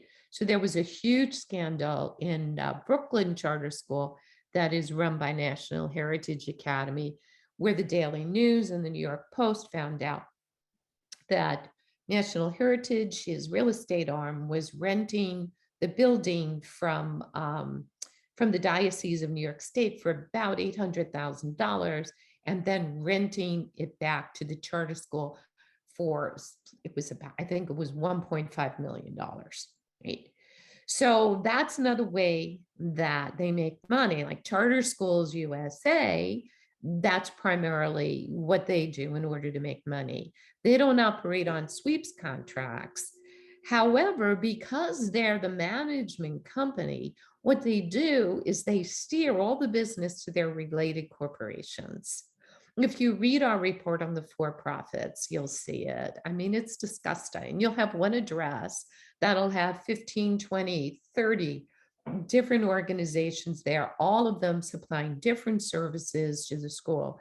So while it's not a sweeps contract, because they're the ones that are in charge, because when these for-profits run the schools, school board's pretty much doing nothing. I mean, they're a lot of the time they're actually finding the people to be on the school boards. Remember, they're not elected school boards. And so what they're doing is they're sweeping all of the money into the for-profits. And because many of these are large for-profits, they educate a disproportionately large percentage of all charter school students. Given the recent growth in virtuals, our estimate is there are probably now 750,000 students that are being educated in for-profit charter schools. And given that the entire sector is about 3.5 million now, that's a lot of kids, right? There are some major national chains. Academica has an interesting model. It's really a real estate company. It was started by guys who were in the real estate business. What they did was they opened up a real estate development in Florida, and then they put in a charter school to make it more appealing for people to move into their community, right? And they will break themselves up into these small nonprofits, and then the nonprofits hold the charters for all the schools. So you're not going to be getting out of this. And they do business with Academica. And you do have an Academica school, at least one in North Carolina, maybe more than one. Another giant is Leona. They're primarily in Arizona, even though they're run out of Michigan. National Heritage Academies run out of Michigan. Very, very conservative. Wezanga's good buddy of Betsy DeVos. Big footprint in North Carolina. Charter Schools USA, big footprint in North Carolina. And then you also have K-12. And how do they do all of this stuff? Well, they're interested in doing all of it with privatized innovation. They do it through slick marketing campaigns. You saw all of the ads during the pandemic for Connections Academy. You saw all of them for K-12. They do it through student screening. What they do is they look to find the cheapest students to educate. Our report shows how they have fewer special education students, fewer students of poverty in these schools, cheaper delivery, larger class sizes, cheaper personnel. There was an expose in Florida about how one of the chains was hiring non-certified teachers, even though the state of Florida requires that charter school teachers be certified. But what they were doing was they were designating them as permanent subs. And I know I've gone on very long. I'm sorry if I've gone over my time. But thank you for listening. And now I'd love to take your questions. Carol, that was excellent. And thank you so very, very much. And I'm going to, I've got a couple questions here already that came in early. Would it be possible to absorb low-performing schools, charters, low-performing charter schools back into school districts? Have you seen any evidence of that? And is there an effective way to do it? Well, it's interesting. I mean, we've certainly seen the achievement school model where they brought in charter schools to take over low performing district schools. And that has always been a mess. In the state of Wisconsin, Wisconsin's an interesting state because they have the independent charters, which are your more typical charter, but they also have district charters. And what they are is the district has complete control over whether or not the charter exists. So a district may start a charter school to serve a particular purpose.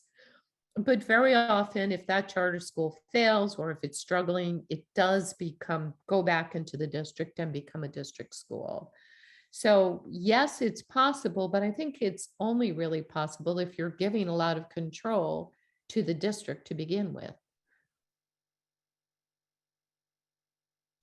Okay, and several questions have come in, Carol.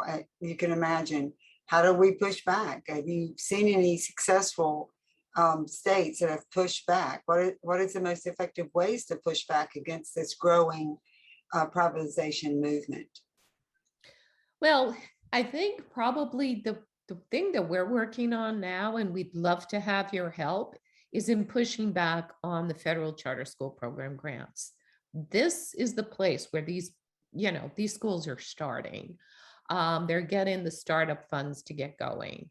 So joining in all efforts, contacting your member of Congress, both in the Senate and in the House, and say, look, enough is enough. We don't need $500 million a year to start new charter school, and the federal government should not be in the charter school business.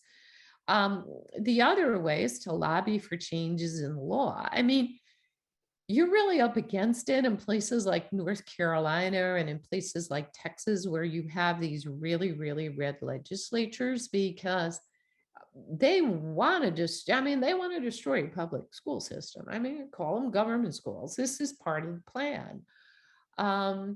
So I mean, all you can do, is actively lobby at the state level, both for changes in regulations, as well as to elect people who are not so charter friendly.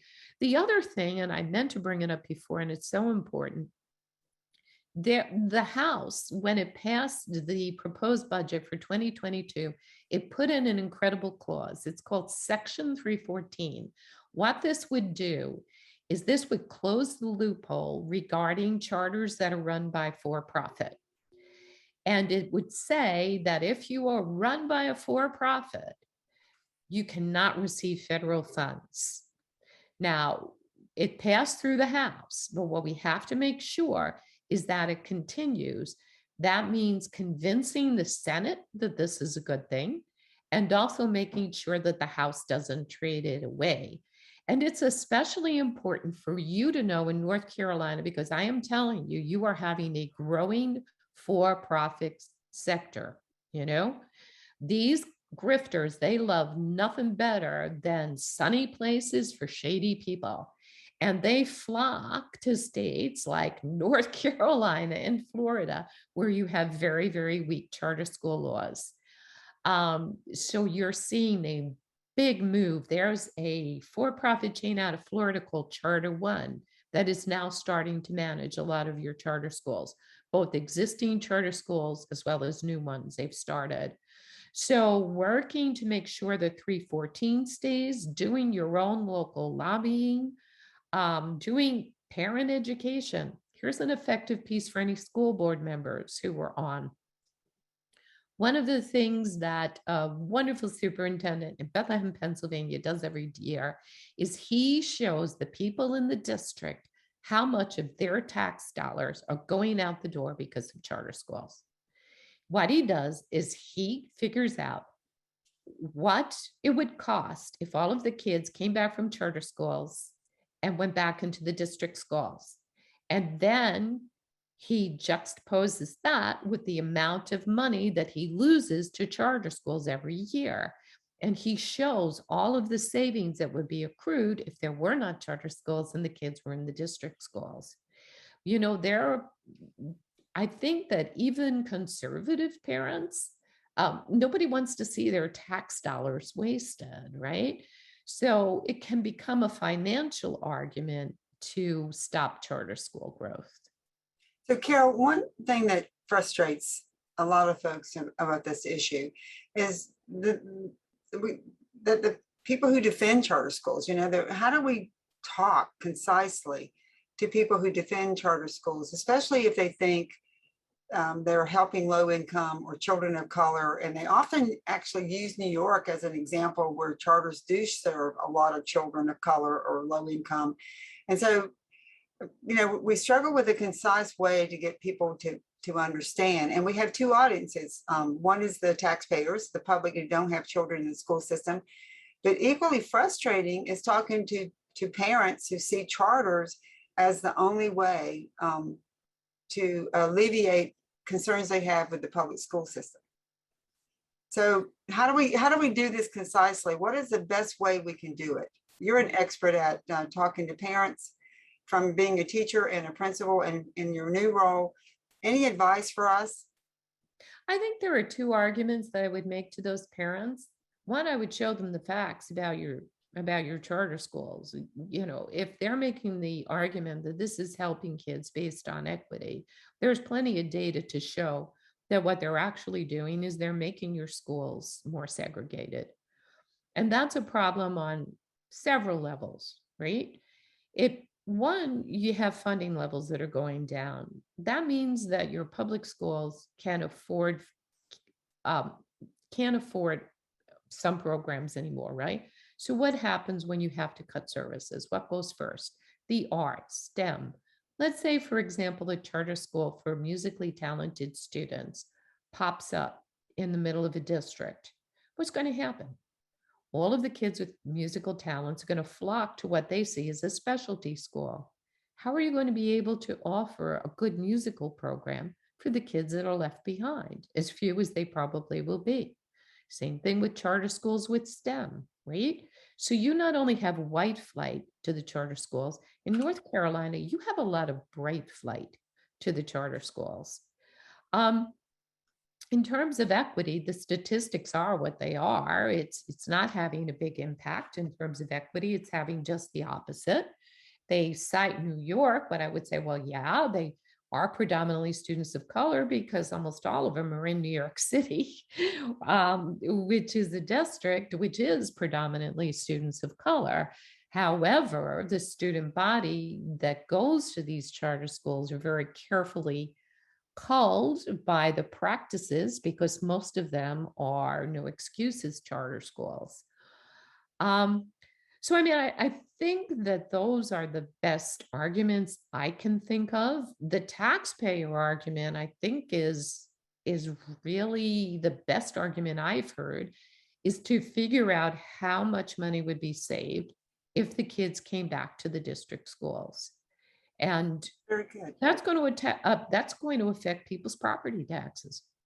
Right, very good. A lot of folks in North Carolina, we're a very red state, we're very gerrymandered. We have a conservative legislative leadership at this point. We're very concerned with how to effectively stop the movement to privatize our public schools. But Carol, I think that you have been a great example in your work of shining the light. And I think that's what Public Schools First NC, one of the reasons we have you and others here today, is that we believe very strongly in educating and informing the public. And that it is a depressing time right now, but continuing to share information, to point out that and put the bright light of facts and figures and consequences to the public is something we can't give up on, and we got to keep doing. Any final words from you before we close this segment and give everybody a little break?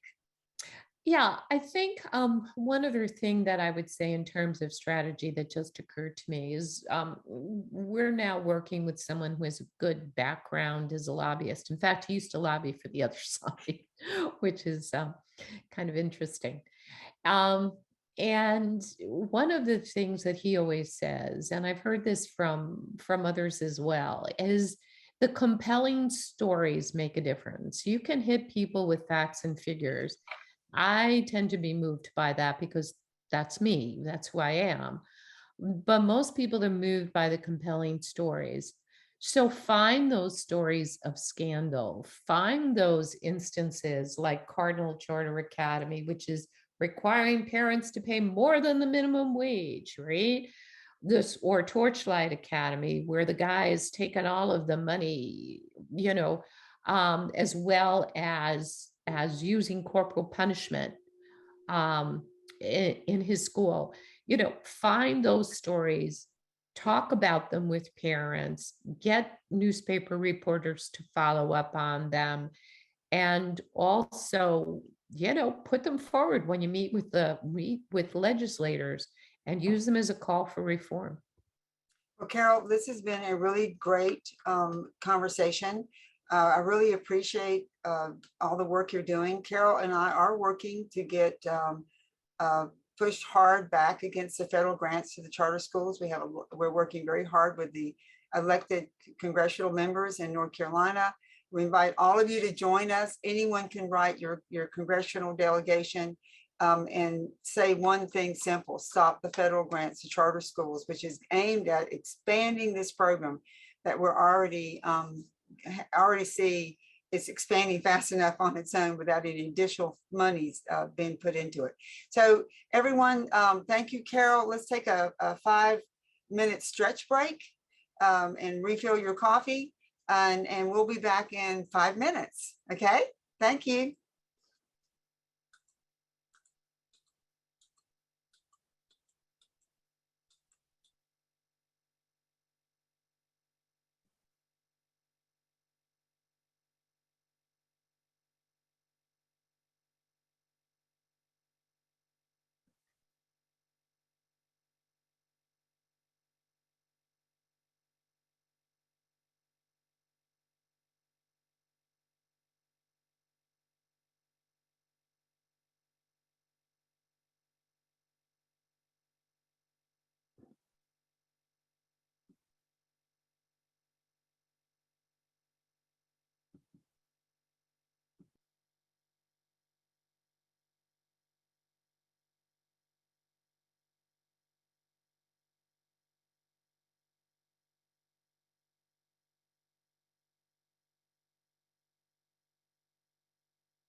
Welcome back, everyone. That 5 minutes went by fast to me. We really thank you for sticking with us and giving us part of your Saturday. Our third program is going to be a conversation with one of our state lawmakers. I am very happy to welcome Representative Ricky Hurtado. He is a first-term legislator in the North Carolina General Assembly, and he is also an educator and the founder of LatinxEd, which he'll tell us about in just a second. Welcome, Representative Hurtado. You can go ahead and unmute, and thank you so much for joining us this morning. Hey, Lynn, good morning, and good morning, everyone here at the conference. It's really an honor to be with y'all this morning. So tell us about your work with LatinxEd a little bit. I don't know anything about it, and I'm sure it'll be new to our audience as well. Yeah, I'm always happy to chat about LatinxEd. I actually was just leaving a breakfast this morning with Latino principals and other education champions talking about how we create more leadership opportunities to make sure that our classrooms are representative of the students that they serve across North Carolina. And that's really at the heart of what we do at LatinxEd is operate under the premise that representation matters, not simply for cosmetic outcomes, but for true academic results for our children. And we know that that's true when we have educators that share the lived experience with their students that they serve in the classroom. Big picture with LatinxEd, the reason I co-founded this organization with Elaine Townsend-Uten, who is a dear friend and our dear colleague, as we work to expand how we think about what education and equity looks like in our communities, is really to invest in the leadership and find ways to expand education equity for Latinx immigrant families across North Carolina. And so we do some direct service work where we're supporting students through a program called Somos Carolina, where we're building chapters in middle school and high schools to really give students an opportunity to explore their history, their culture, as they think about what their role is in the leadership of their local schools. And we do that through a club format that is fairly familiar to students. We also do college advising, and part of our reasoning for college advising is really to make sure we're help supporting our students move from high school to college and career. And for many of our students who are from immigrant families, face a number of challenges due to immigration policy. So they themselves may have DACA or are undocumented, or their parents are in a situation where they don't have a pathway to citizenship. And we see that present a number of problems for our families, both from a policy perspective on their actual ability to get to college, or in general, what it means to live in that complicated reality and how that shows up in their schools. And the last part about LatinxEd that I'm really excited about is the leadership piece that I was describing to you, Lynn, around making sure we're thinking about how do we train and support this next generation of leaders in our community that is truly championing true representation in our schools and in our communities. So we have a fellowship program for educators and education champions in general to make sure we're building a community of support there, as well as right now we just launched last week, and we'd love for folks on the conference to go to our website at www.latinxed.org, and you can learn more about this initiative, the Somos NC, or We Are NC listening tour.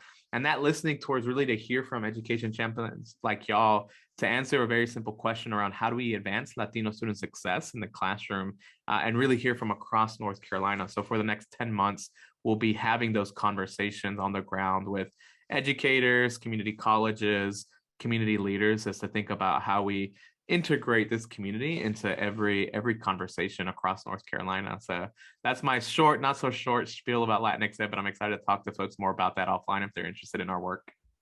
That was great. And we'll be happy to share a link to the website along with our conference materials. We'd be happy to do that. So I know you're a former educator, and I'd love to ask you, of course, as you know, the conference today is about privatization efforts in North Carolina and pushing back on these privatization and efforts and strengthening our public schools and protecting our public schools.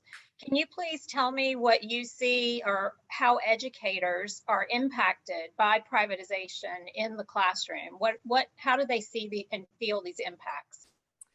Yeah, that's a really great question. We see it every day when we talk to frustrated educators. And so in our role with LatinxEd, we do stay in conversation with educators, with teachers across the state. And I think first and foremost, they see the impact that privatizing our schools is having on the impact they can have on their own students. And so, this has been repeated already many times in the conference, but what does it mean for actions that are being taken at the state level, where I am currently at the House of Representatives at the General Assembly? What does it mean for us to slowly but surely, through death of a thousand cuts, continue to siphon off public dollars, taxpayer money from our public institutions into private sources like school vouchers? Teachers, educators understand what's happening, and they understand the direct correlation between not having enough resources to support an increasingly diverse classroom and the impact that is having on their classrooms. And so for me, it's frustration that I hear every day. I just had a phone conversation 2 days ago with a teacher who's just frustrated with the state of things and was telling me, why can't we get any support? We scream, we yell, we follow the rules, we do everything that is asked of us and more, especially during COVID.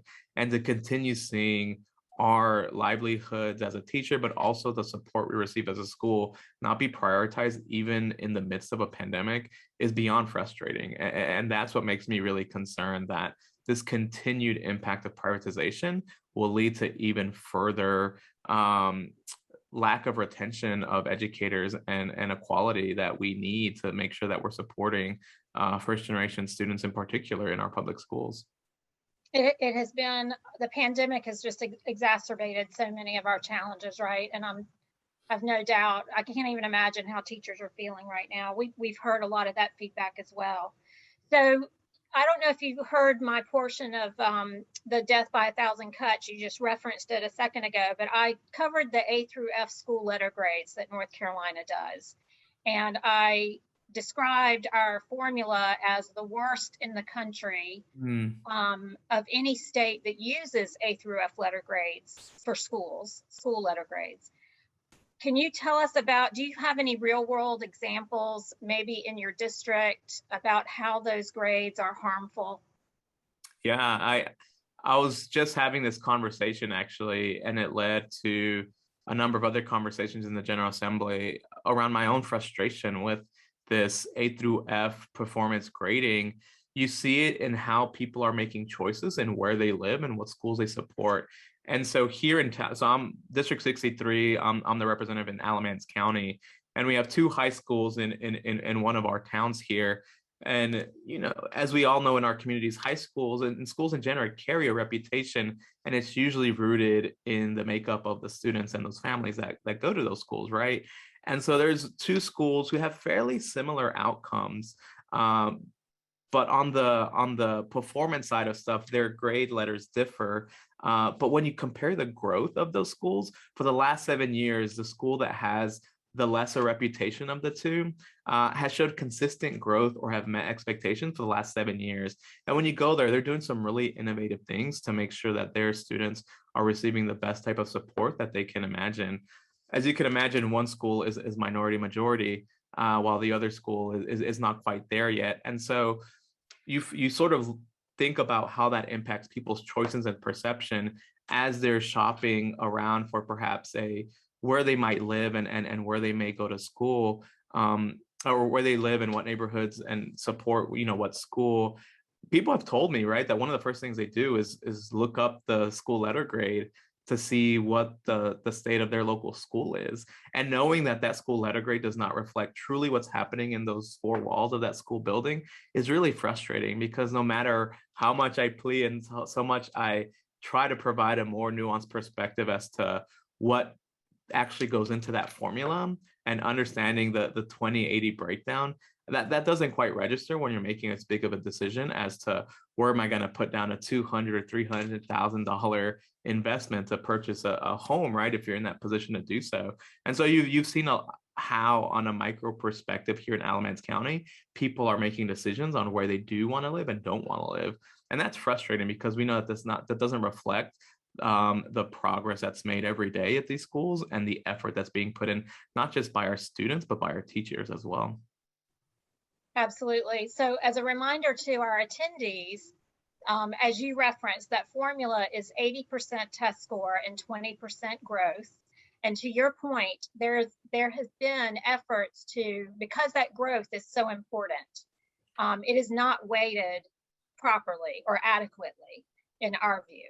And there have been bipartisan efforts to improve it. Those efforts have failed so far. Do you have any hope that we can get that? If we're going to have A through F letter grades at all, do you have any hope that we can improve that formula?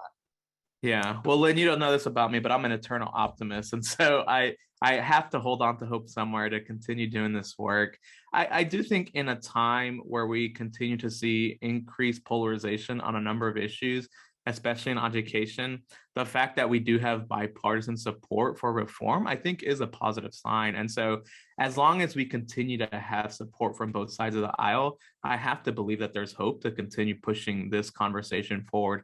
Now, is it happening as fast as we'd like to, especially in a moment like COVID, where we see that this wasn't working before and it's definitely not working now, and maintaining this performance structure? No, but I do know that there's champions on both sides of the aisle that want to see change. And so we're going to continue pushing this conversation forward, both in the House and the Senate, to make sure that we're rising it to the priority level that it needs to. So make sure that we're rethinking how we do this, and make sure that we're weighting growth at least as equally as performance, right? To make sure that we are accurately reflecting what's happening in our public schools. I couldn't agree more, and I did set you up for that. You know, do you have hope? I have been encouraged every time these efforts have come forward when legislation has been proposed to improve the formula, because it has been bipartisan. Mm-hmm. So it's been disappointing that those have not advanced, but it is encouraging. I completely agree that so far that has had bipartisan support. And I'm glad to hear that that's still the case, that are folks on both sides of the aisle want that formula improved. I would love for you to tell us about your work on Leandro compliance. And if I could put you on the spot to tell our attendees just a little bit about Leandro. We've done whole presentations just on that court case, and I know a lot of our attendees are very familiar with it, but just in case someone is not, do you mind starting with that and then telling us about your work? Yeah, of course. I certainly want to pay ode to the champions and advocates who have been working on Leandro for far longer than I have. I'm certainly, in the grand scheme of things, a newer voice, a newer player in this conversation. Leandro, for folks who aren't as familiar with it, is essentially 2 decades, right? 25 years plus old battle around how do we provide a sound basic education to every child in North Carolina, and is North Carolina as a state meeting their constitutional duty to do that? And so we are obligated as a state to make sure that we're providing that high quality education to every child.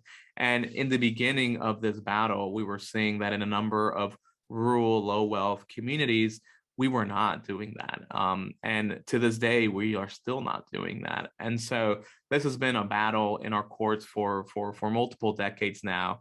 And we've reached a point where there were questions years ago around, okay, you say we're not providing a sound basic education to every child. Well, how do you even begin to tackle this challenge, right? Like, what does that mean? Like, is there a plan on how we move forward? And so there was a third party firm that was brought in to create a plan. Well, what does this look like, right? How do we provide a sound basic education to every child? And so that is where the Leandro report came from, right? Which created 7 different priority areas that we can invest in order to make sure that we're providing this so-called sound basic education for every child, which included providing a high quality educator in every classroom, doing the same for principals in every school, thinking about access to early childhood education, thinking about how our systems connect to make sure we're reaching our post-secondary goals as a state, thinking about equitable funding between urban and rural districts, and also a number of efforts in thinking about, well, how do we assess progress on a number of these priority areas? I think I'm forgetting 1 or 2 there, but you get the big picture around what it means, what we mean when we talk about Leandro. It's Leandro is a much shorter way of talking about this big picture perspective on what does creating an equitable school system look like for us. And so what my role has looked like is I've had the honor to be one of the primary sponsors on the House bill that we introduced to implement the first 2 years of the comprehensive plan that's been created on how we go down this pathway to ensure we are fulfilling the vision of Leandro. And so that was HB 946, and Representative Von Hafen from Wake County has really been our leader on that front. And you know, a quick Google search will show you all of the advocacy she's been doing on that front. But alongside her, I've been making sure that our community knows what's in this legislation and what we mean when we talk about Leandro. I think some of the work that other advocacy organizations or initiatives such as Every Child NC has been really critical in educating our community. And I've been making sure that besides putting my name on that as a primary sponsor and helping craft that legislation, also helping educate our community around what we mean by Leandro. And engagements such as this, I have felt it also incredibly important to make sure that we have a really diverse coalition of education champions across the state to talk about this. And so it's been a lot of my work in talking to students, talking to fellow educators, talking to other nonprofit organizations to make sure they know how big of a moment this is in North Carolina when we talk about compliance to Leandro. I don't think people recognize the pending potential constitutional crisis that we're right in front of when a court order is telling the legislature that we're not doing our job, and we have leadership in the legislature saying we don't believe that that's our job. And so when we have two branches of government disagreeing as to what this role is, it is a problem. And so I think here we have a so-called countdown to compliance, at least some of the advocacy organizations are calling it that, an order by Judge Lee that by October 18th, we need to figure out what the game plan is on how we're going to move forward. And I hate to be a spoiler here of how this story ends, but I don't think we're going to be submitting a game plan. But as a legislature, that obviously is not a unanimous decision. There's a lot of support for us funding Leandro from the governor all the way down to the House and Senate Democratic caucuses, but we have not seen the same support from our Republican colleagues. And so should be a suspense-filled, or maybe not so suspense, here in the next few weeks as to how this plays out. But it will be a debate that we continue to have in North Carolina around how we support fully funding our public schools and making sure every child has the same shot. Thank you. That was great. And we are partners, one of the many partners, groups, organizations involved with Every Child NC. And they're doing great work with that laser focus on Leandro compliance. So we're very happy to be in partnership with them. And as you are, we are on pins and needles to see what Judge Lee has to say on October 18th. And I hope that our attendees will follow that. There are examples in other states of actions that he can take.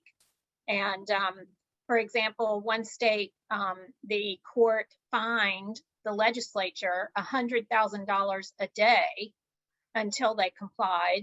And in another example, in another state, I believe it was New Jersey, that court threatened to shut down the schools until the legislature complied. So Judge Lee has said that he's aware of those other examples and he's exploring his options. That was all the teaser that he was willing to give at the last court hearing. So stay tuned, October 18th. I'm going to invite our attendees to put some questions in the chat, or excuse me, not in the chat. We want you to put your questions in. Let me advance this slide so that we are all reminded. Put your questions in the Q&A box, not in the chat. And I do have one question for you, Representative Hurtado, before to give people time to put those questions in. In your view, how can we in North Carolina offer choice to parents, which I do think is valuable, but within one unified, publicly funded public education system? Yeah, that's a really great question. And I think the way you framed it is incredibly important, right? None of us are anti-choice. Choice is important in terms of the decisions that parents make in terms of making sure their children is receiving the best education that fits their needs, right? And so I completely agree with you on that front, right? This is not a conversation around stifling choice. It is more a conversation around equitable opportunity for everyone and making sure that our public schools are in a position to do that. And so part of my frustration in the General Assembly right now is seeing how we are creating an unequal playing field for public schools when we create a different set of rules for example, charter schools than we do for public schools. And there always seems to be loopholes for charter schools and every piece of legislation that we've been debating over the last session here in 2021. And I know that's been the case for several sessions here, several sessions now in the General Assembly. This is my first session, so I'll just speak from that perspective. And so I think that by making sure that the rules, many of the rules that dictate how public schools operate also apply to charter schools is an incredibly important piece of this around creating that equal playing field.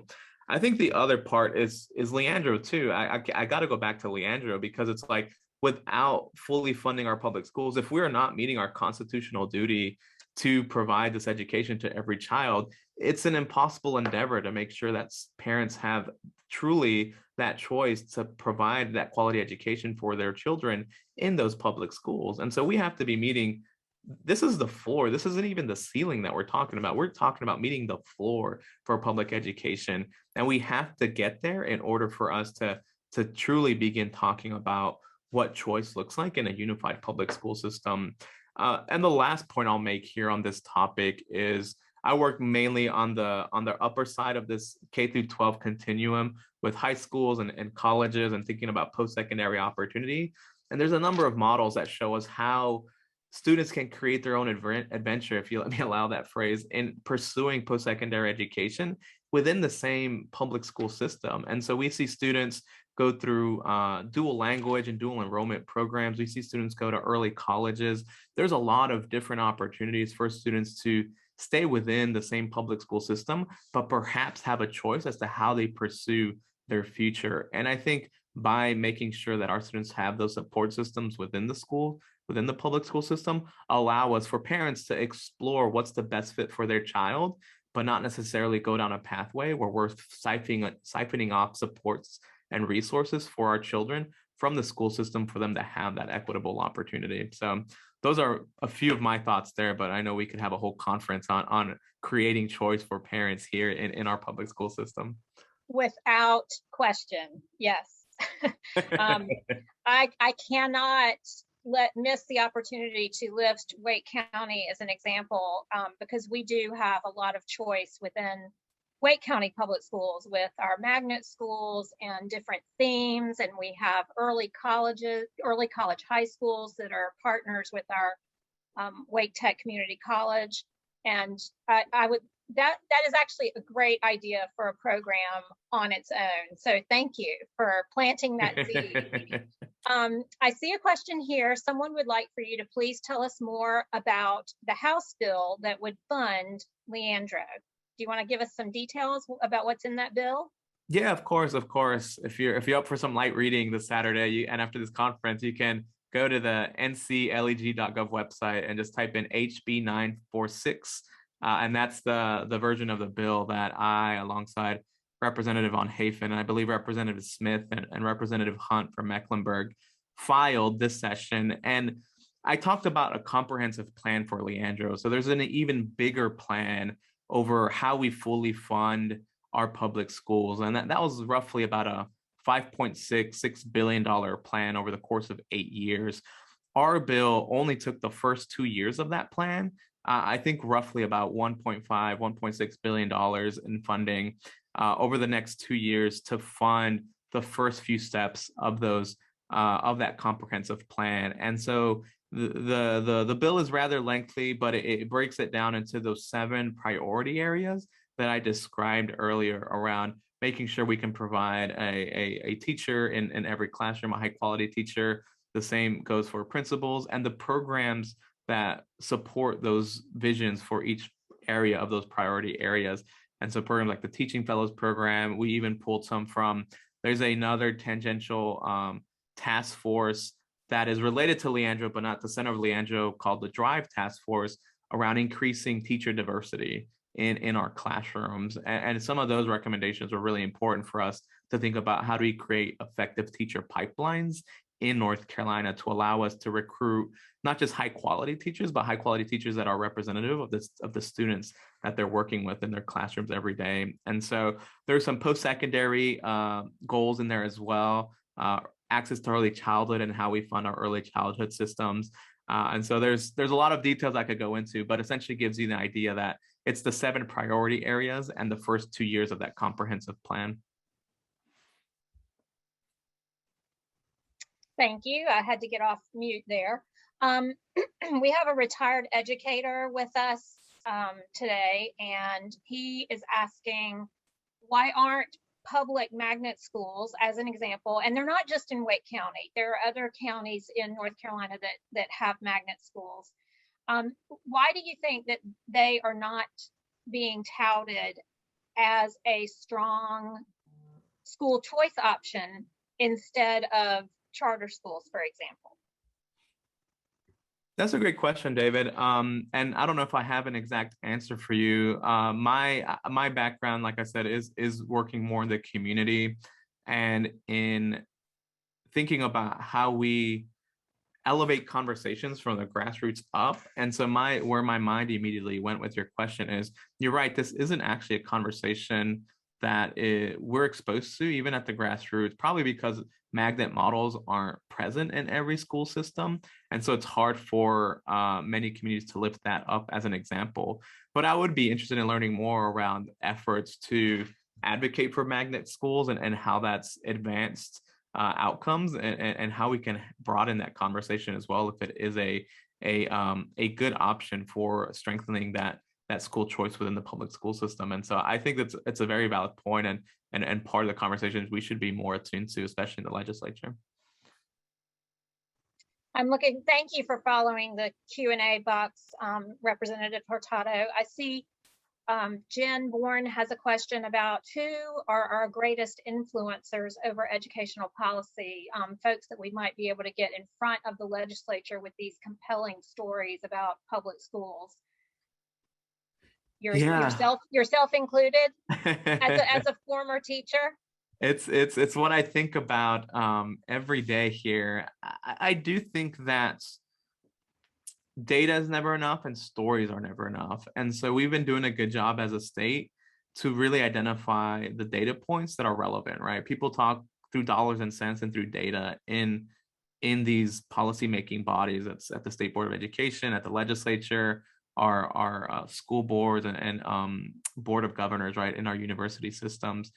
But I think these stories are incredibly compelling, and the more these stories come from the districts, from our leadership in the legislature, I think I have to believe that is still one of the ways that democracy still works. We have had a number of conversations that have changed hearts and minds as people understand how this impacts the people that live in their districts, that live in their communities. And so, and beyond the hearts and minds and the tugging of the heartstrings as well, I mean, that's just how democracy works too. If the community demands this, there is a mechanism called re-election that sees our elected officials be voted in and voted out. And so I know we're in a tough spot. I saw the word gerrymandering floating in the Q&A, and there's no denying us getting away from that.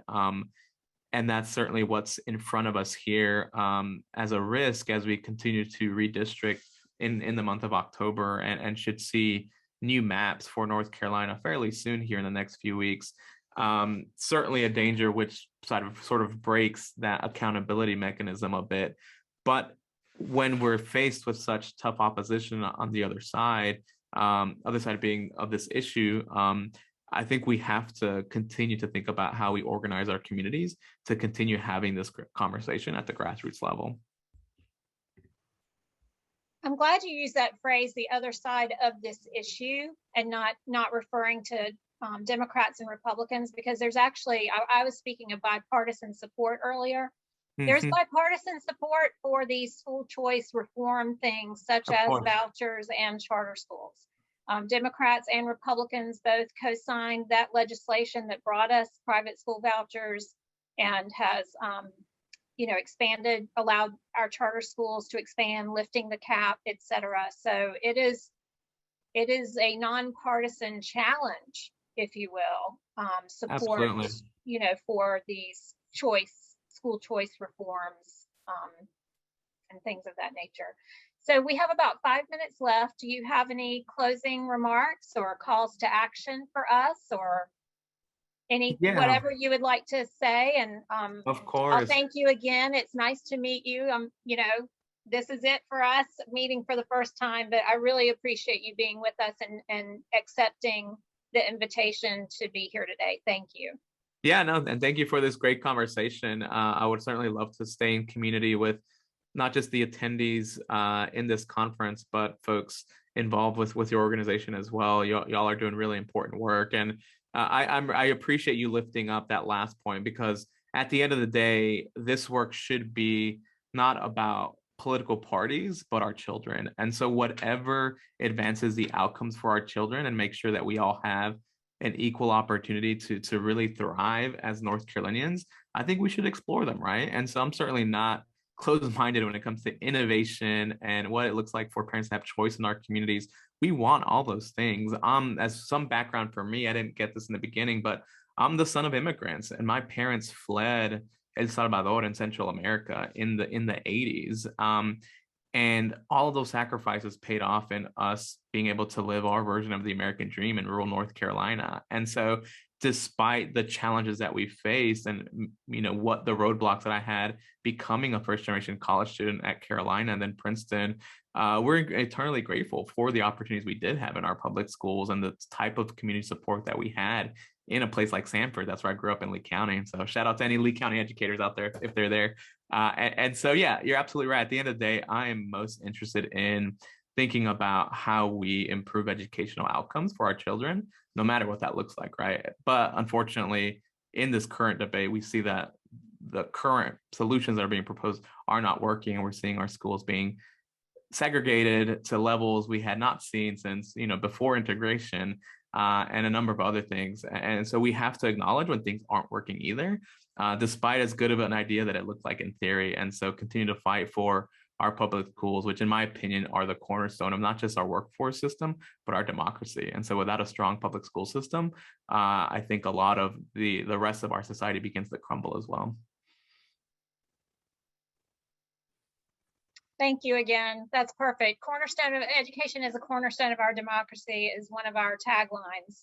It's all over our website, and so I didn't even know that, Lynn. So I'm over here. we are kindred spirits. So, Representative Hurtado, thank you again. I'm going to pass things over to Dr. Brannon. We're actually going to do a few polls here, I think, before we start. Oh, you're right. You are right. So go ahead, Elizabeth. All right. Well, I am back with one last poll. I will launch it now.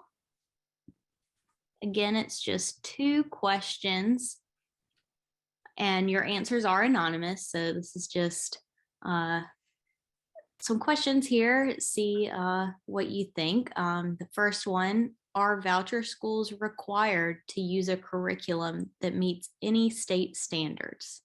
So yes or no. See the answers rolling in. And the second question, what percentage of teachers must be licensed to teach in North Carolina's voucher schools? So tell us what you think, and we'll reveal the answer in a moment.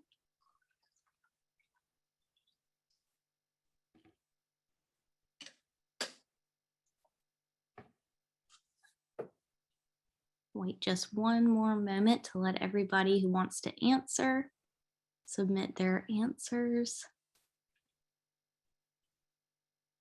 All right, everyone has participated almost. And our upcoming program with Jane Weddick will talk about North Carolina's voucher program. So you'll get a chance to learn a little bit more about voucher schools in North Carolina.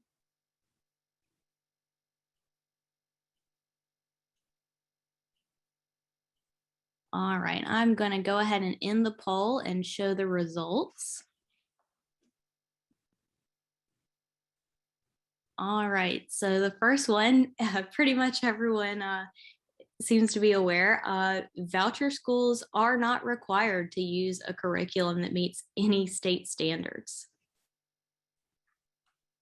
And number two, actually 0% of teachers are required to be licensed to teach in North Carolina voucher schools. That might surprise some of you.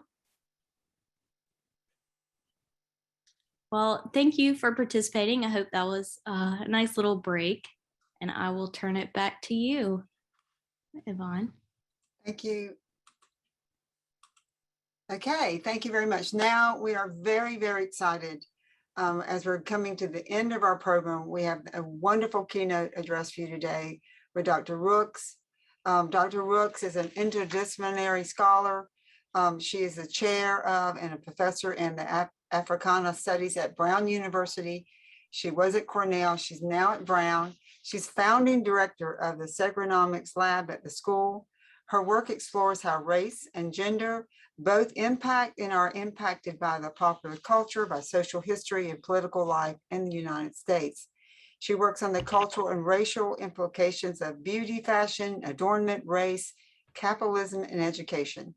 The author of 4 books and numerous articles, essays, and op-eds, Dr. Rooks has received research funding from the Ford Foundation, the Mellon Foundation, the Woodrow Wilson School, among many others. She lectures frequently at colleges and universities around the country. She's a regular contributor to popular sites such as the New York Times, the Washington Post, the Chronicle of Higher Education, Time Magazine, and NPR, one of my favorites. Her recent book is what we're highlighting today, and it is where she coined the term Segrenomics. And this book is Cutting School, Privatization, Segregation, and the End of Public Education. She won an award for this book, a nonfiction award from the Hurston Wright Foundation. We are so proud and so thrilled to have Dr. Rooks with us today. Remember, we're going to take questions at the end before our closing. We're going to save some time for questions and answers with Dr. Rooks. So Dr. Rooks, welcome to North Carolina virtually. Hi, hold on, let me turn on my, actually start my video. Here we go. Can you see me? Yes, and you can hear me? You can hear me too. Yes, Just ma'am. checking the tech. Yes. And Yvonne, you're gonna, when I just say switch, you're gonna switch my slides for me, yes? Yes, ma'am. So I am so excited to be here, y'all. And I have had the chance to tune in for the whole conference. I think it's really important work that you're doing, and good on you getting up early on a Saturday morning to talk about democracy in schools and what we need to do to save them and to push back. This talk is actually going to focus on Detroit and school privatization in Detroit as a kind of lens for looking at democracy more broadly. I know all of the speakers and all of us who care about education and education reform and the United States at this point are very interested in talking about democracy. One of the things that the Biden presidency has had me sort of grappling with, only because, and this is not his fault as much as mine, I had some hopes around what was going to happen in education under a Biden presidency. And I thought that it would be a little more full-throated, a little more impactful right out the door. And I know he's got a lot on his plate, but the ground that is being gained by the school privatization forces, by AstroTurf parent groups, these parent groups that say they're grassroots groups. I'm sure y'all know this term, but I'm a professor, so I'm constantly trying to explain to make sure we're all thinking the same things. The AstroTurf parent groups are all these parent groups that are being funded by the Koch brothers and others that are saying they're fighting for their students and they're fighting for different kinds of choice. And they're being given certain kinds of access to policy that I didn't expect. So my point is, The idea of democracy as being only kind of one thing is something that I started to think about after that election, and to really think about the ways that there's a way that what we're watching with the Koch brothers and with the folks used to call the billionaire boys clubs, and the way that school privatization is so bound up with the wealthiest in the United States and globally, that's a form of democracy that we should pay some attention to. It's not the multi-status democracy, the one person, one vote ideal of democracy, but it is in fact a democratic process. And I think with the school privatization as well as other areas, we should pay some attention to it. So that's the context for what I want to introduce you to and who I want to introduce you to. One woman named Helen Moore, who, as I said, is an activist, 85 activist in Detroit. I'm sure all of our communities have a Helen Moore or a figure like Helen Moore. All of our communities have efforts that have looked similar to the one that I'm going to describe. All right, so here we go. They'll ultimately settled for a, oh, you don't have to switch it. Well, you could leave it, just leave it. They'll ultimately settle for a relatively modest sum and without providing a much desired legal precedent. For a brief period in April of 2020, a federal appeals court declared that American public school students had a constitutional right to something called an adequate education. The ruling said that the state of Michigan had been so negligent toward the educational needs of the students in Detroit that children had been deprived of access to literacy, quote unquote, the foundational skill, the court said, that allows Americans to function as citizens. As a result, the court believed that the state of Michigan had violated the 14th Amendment of the US Constitution, which described citizenship protections. All right, so click it again so the little movie hopefully will play. It's a little film about segregation, really quick. There you go. Hopefully you, oh, that was the end. So we need to back up a little bit. There we go.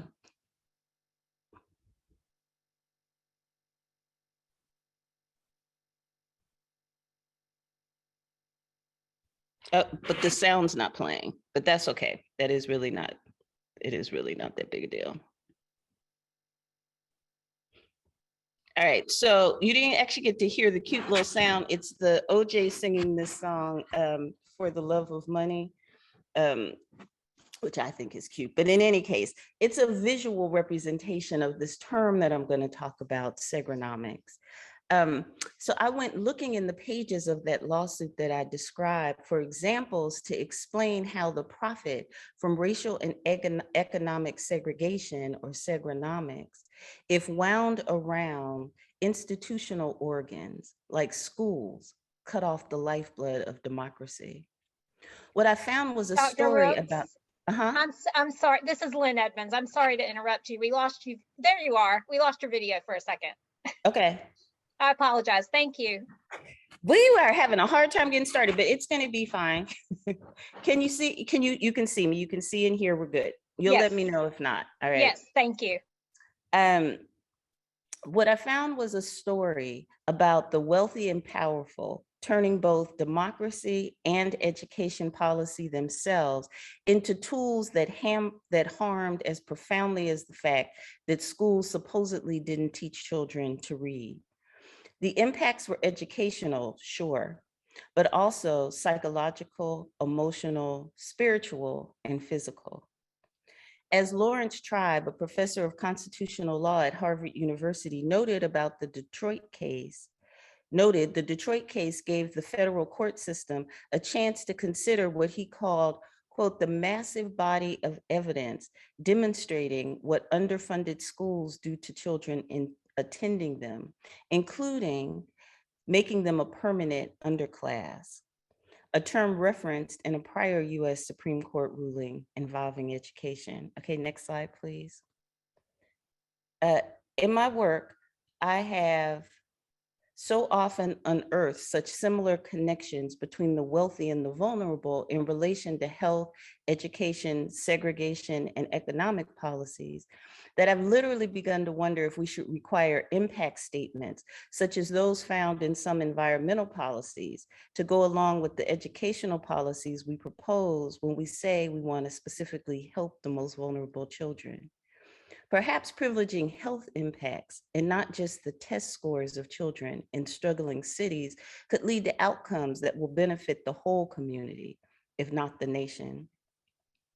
I study the past and present of educational policies that are often touted as cures or policy fixes. I'm at a point, though, where I cannot not notice the tears of children and young adults, the pain in the voices of grassroots activists and family caregivers, the incredulous stories told by journalists who cover the aftermath of such policy disasters. These supposed policy cures, much like some for the treatment of diseases like cancer, are often cures of a killing kind. Next slide, please.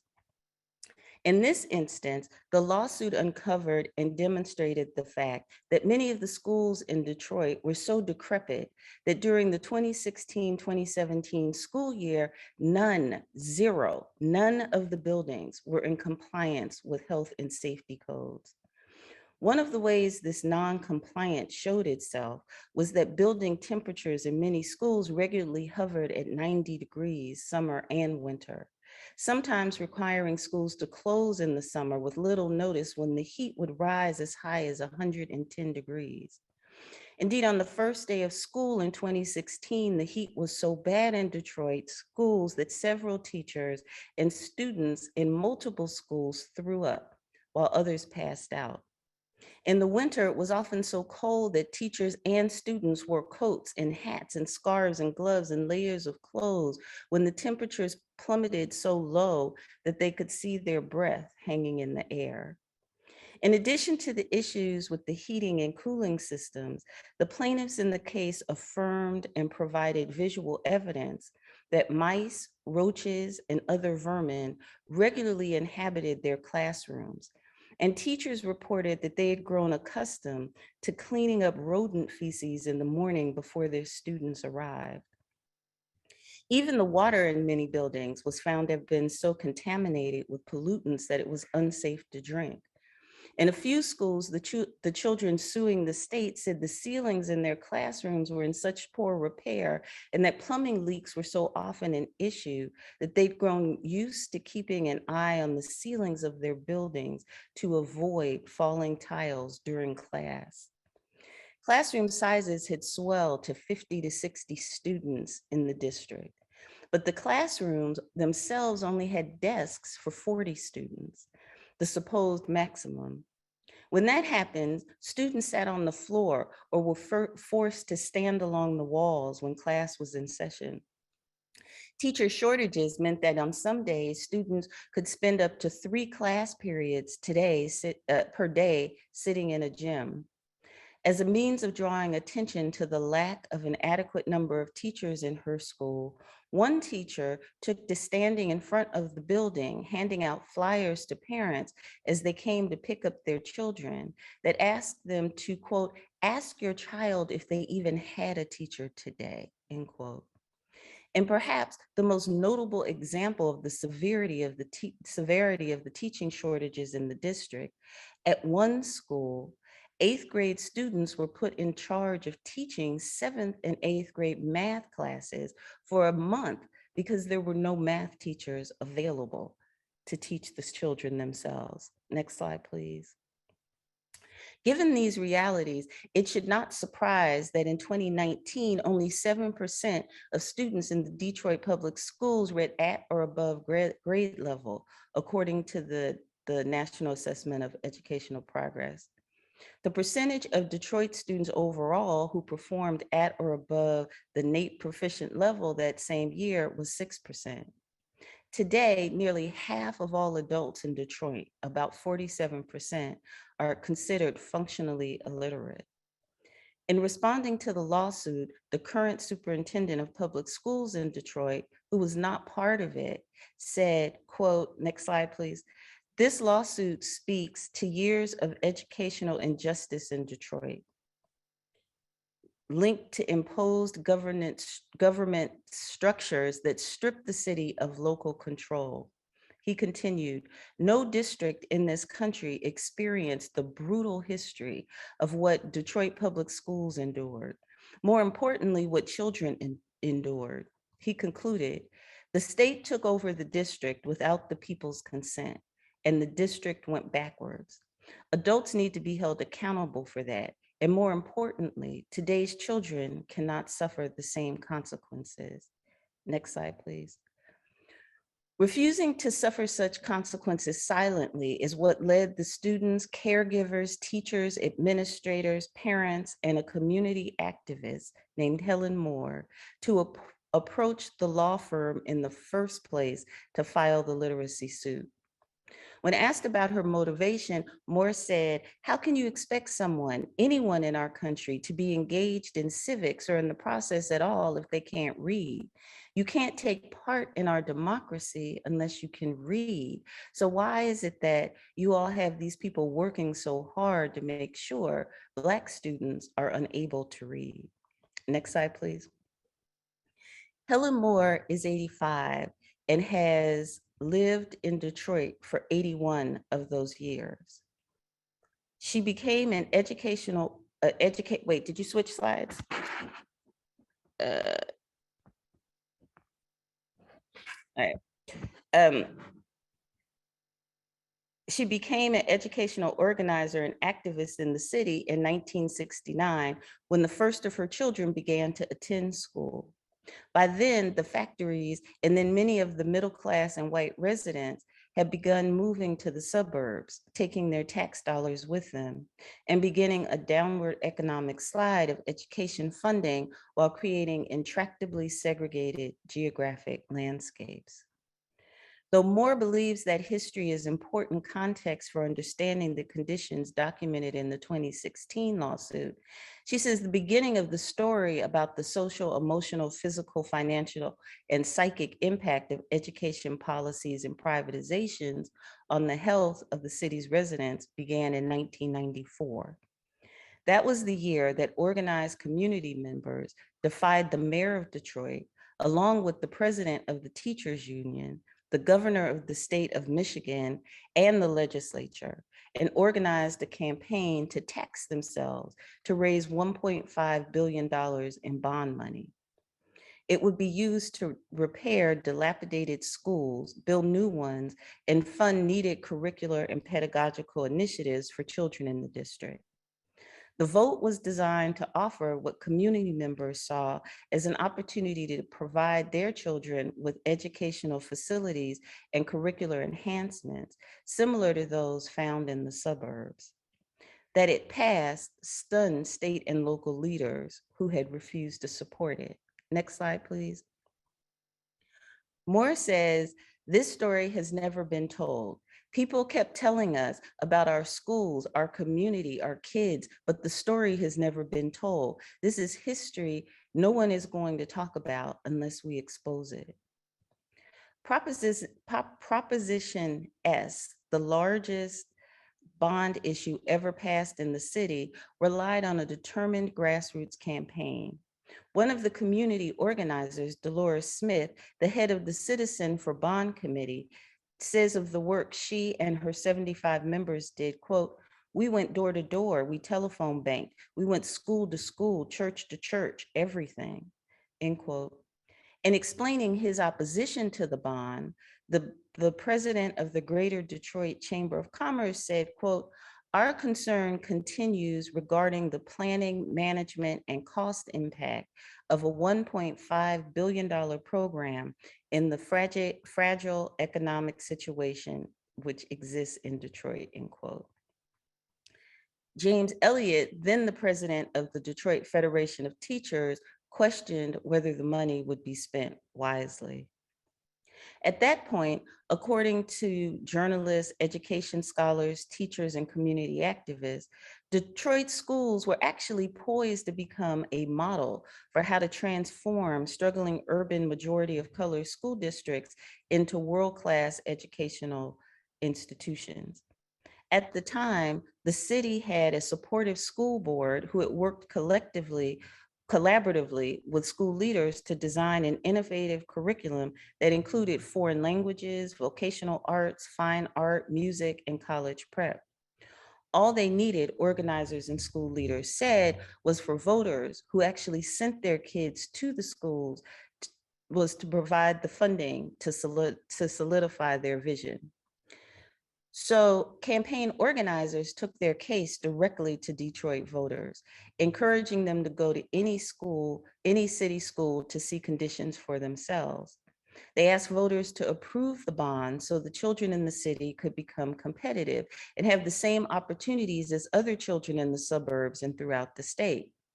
Though it caught seasoned political insiders completely by surprise, the bond issue passed with 60% of eligible voters in the majority Black city turning out to support city schools and to tax themselves. Next slide, please.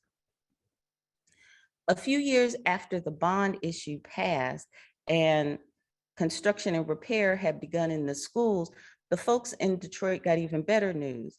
In addition to a $93 million surplus in their general operating budget, in 1997, their test scores had begun to rise, posting sharp gains in science and writing, and overall proficiency levels had soared as well.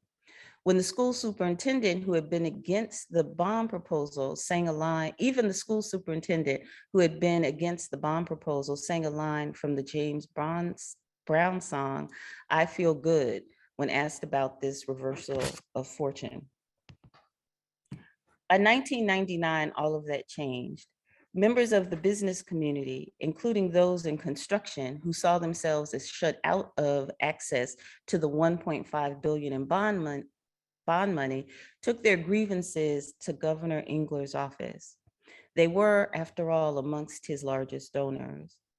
Surprising many, Engler in a 1999 speech to the Economic Club of Detroit declared the financially solvent district to be bankrupt, heading in the wrong direction, dilapidated and failing, and announced that he was stepping up and stepping in to help. He said the changes he was about to make were not about, quote, race, money, or power, end quote, but that, quote, the reforms were about the children, end quote. He then announced that he was dissolving the democratically elected school board and installing a reform board to save the district. This board would, he said, report directly to him and not be responsible to the voters in the city of Detroit. The first thing the new reform board did was determine that none of the $1.5 billion in bond money would go to individual schools so that principals could use the funds to make curricular and pedagogical enhancements. No, now all of it would go to construction and infrastructure. They determined that one of the white construction firms that had taken their case to the governor asking for assistance was now to have sole discretion and oversight how all of the money would be spent. The reform board also fired all three of the Black construction firms that were to have received 50% of funds resulting from construction. Next slide, please.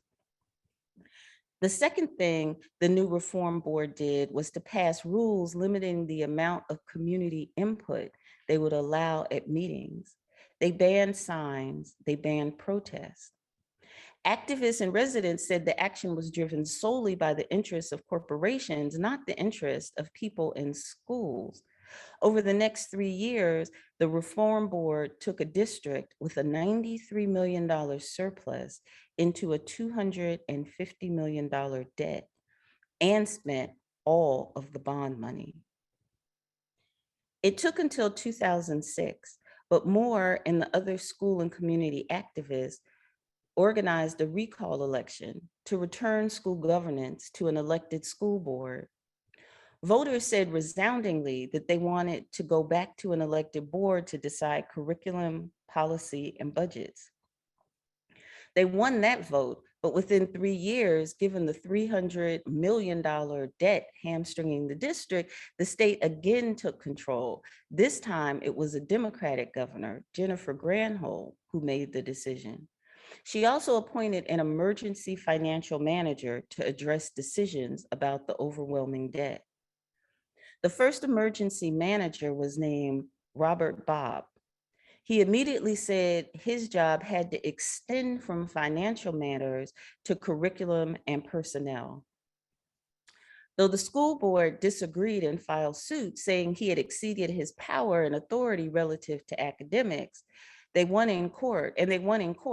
But just 60 days later, Rick Snyder won the race for governor and the GOP took control of the legislature. It didn't take long for them to pass an emergency manager law, which suspended democracy relative to school governance and specifically gave Robert Bobb complete control of every aspect of the school district. It stripped the board again of all their power, exempted Bobb from the Open Meetings Act, and made clear he could only be removed from his position by the governor, not by voters in the state. Next slide, please. Of course, Moore and other activists moved quickly to organize a repeal of the emergency manager law by referendum. Though they only needed 150,000 signatures, just to be on the safe side, they submitted 204,000 for certification, believing they needed to have a healthy cushion in order for it to succeed. In the end, it wasn't the number of names that were called into question, but rather the size of the font that they used to prepare the paperwork. The law said that the font on the petition had to be 14 point, but their petition, they were told, the font was only 13.75 point. And so lawmakers in Lansing threw it out. Next slide, please. Undeterred, the activists organized a statewide referendum to repeal the emergency manager law.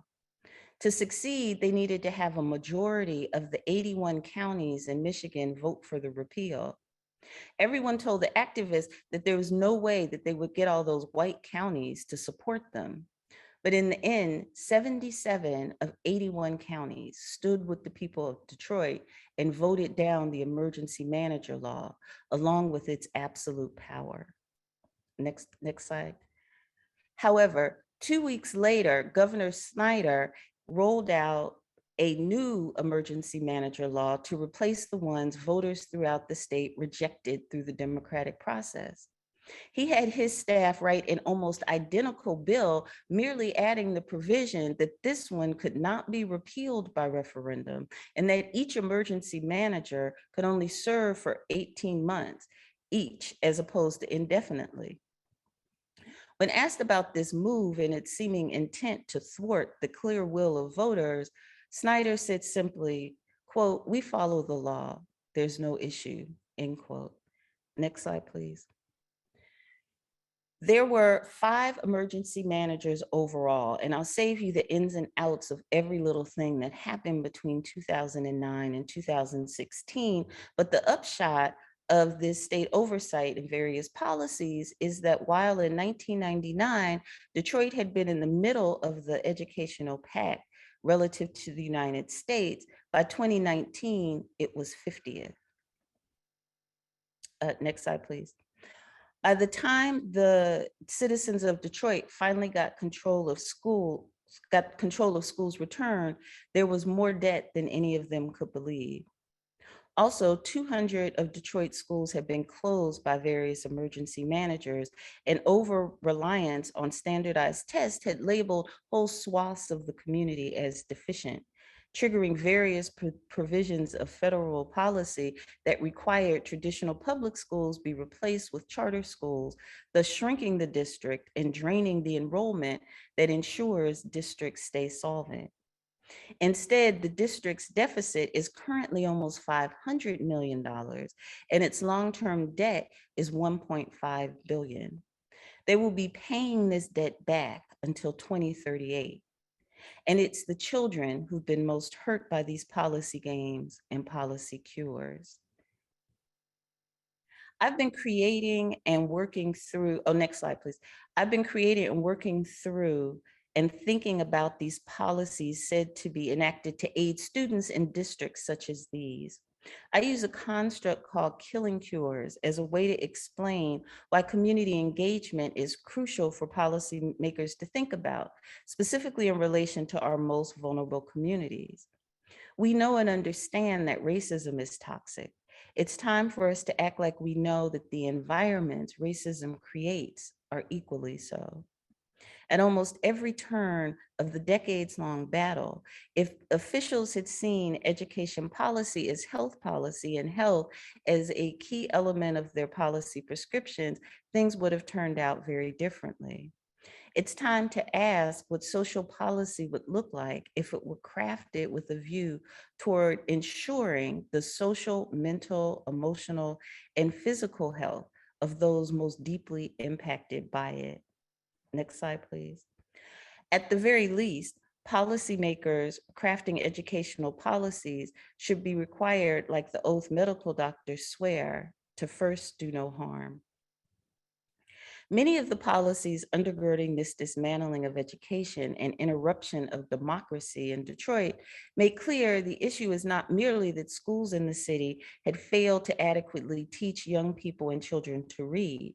There's also a story here about the impact of racism when wrapped in educational policies, the effects of which made many of the parents and aunts and grandparents and students, oh good Lord, in the schools,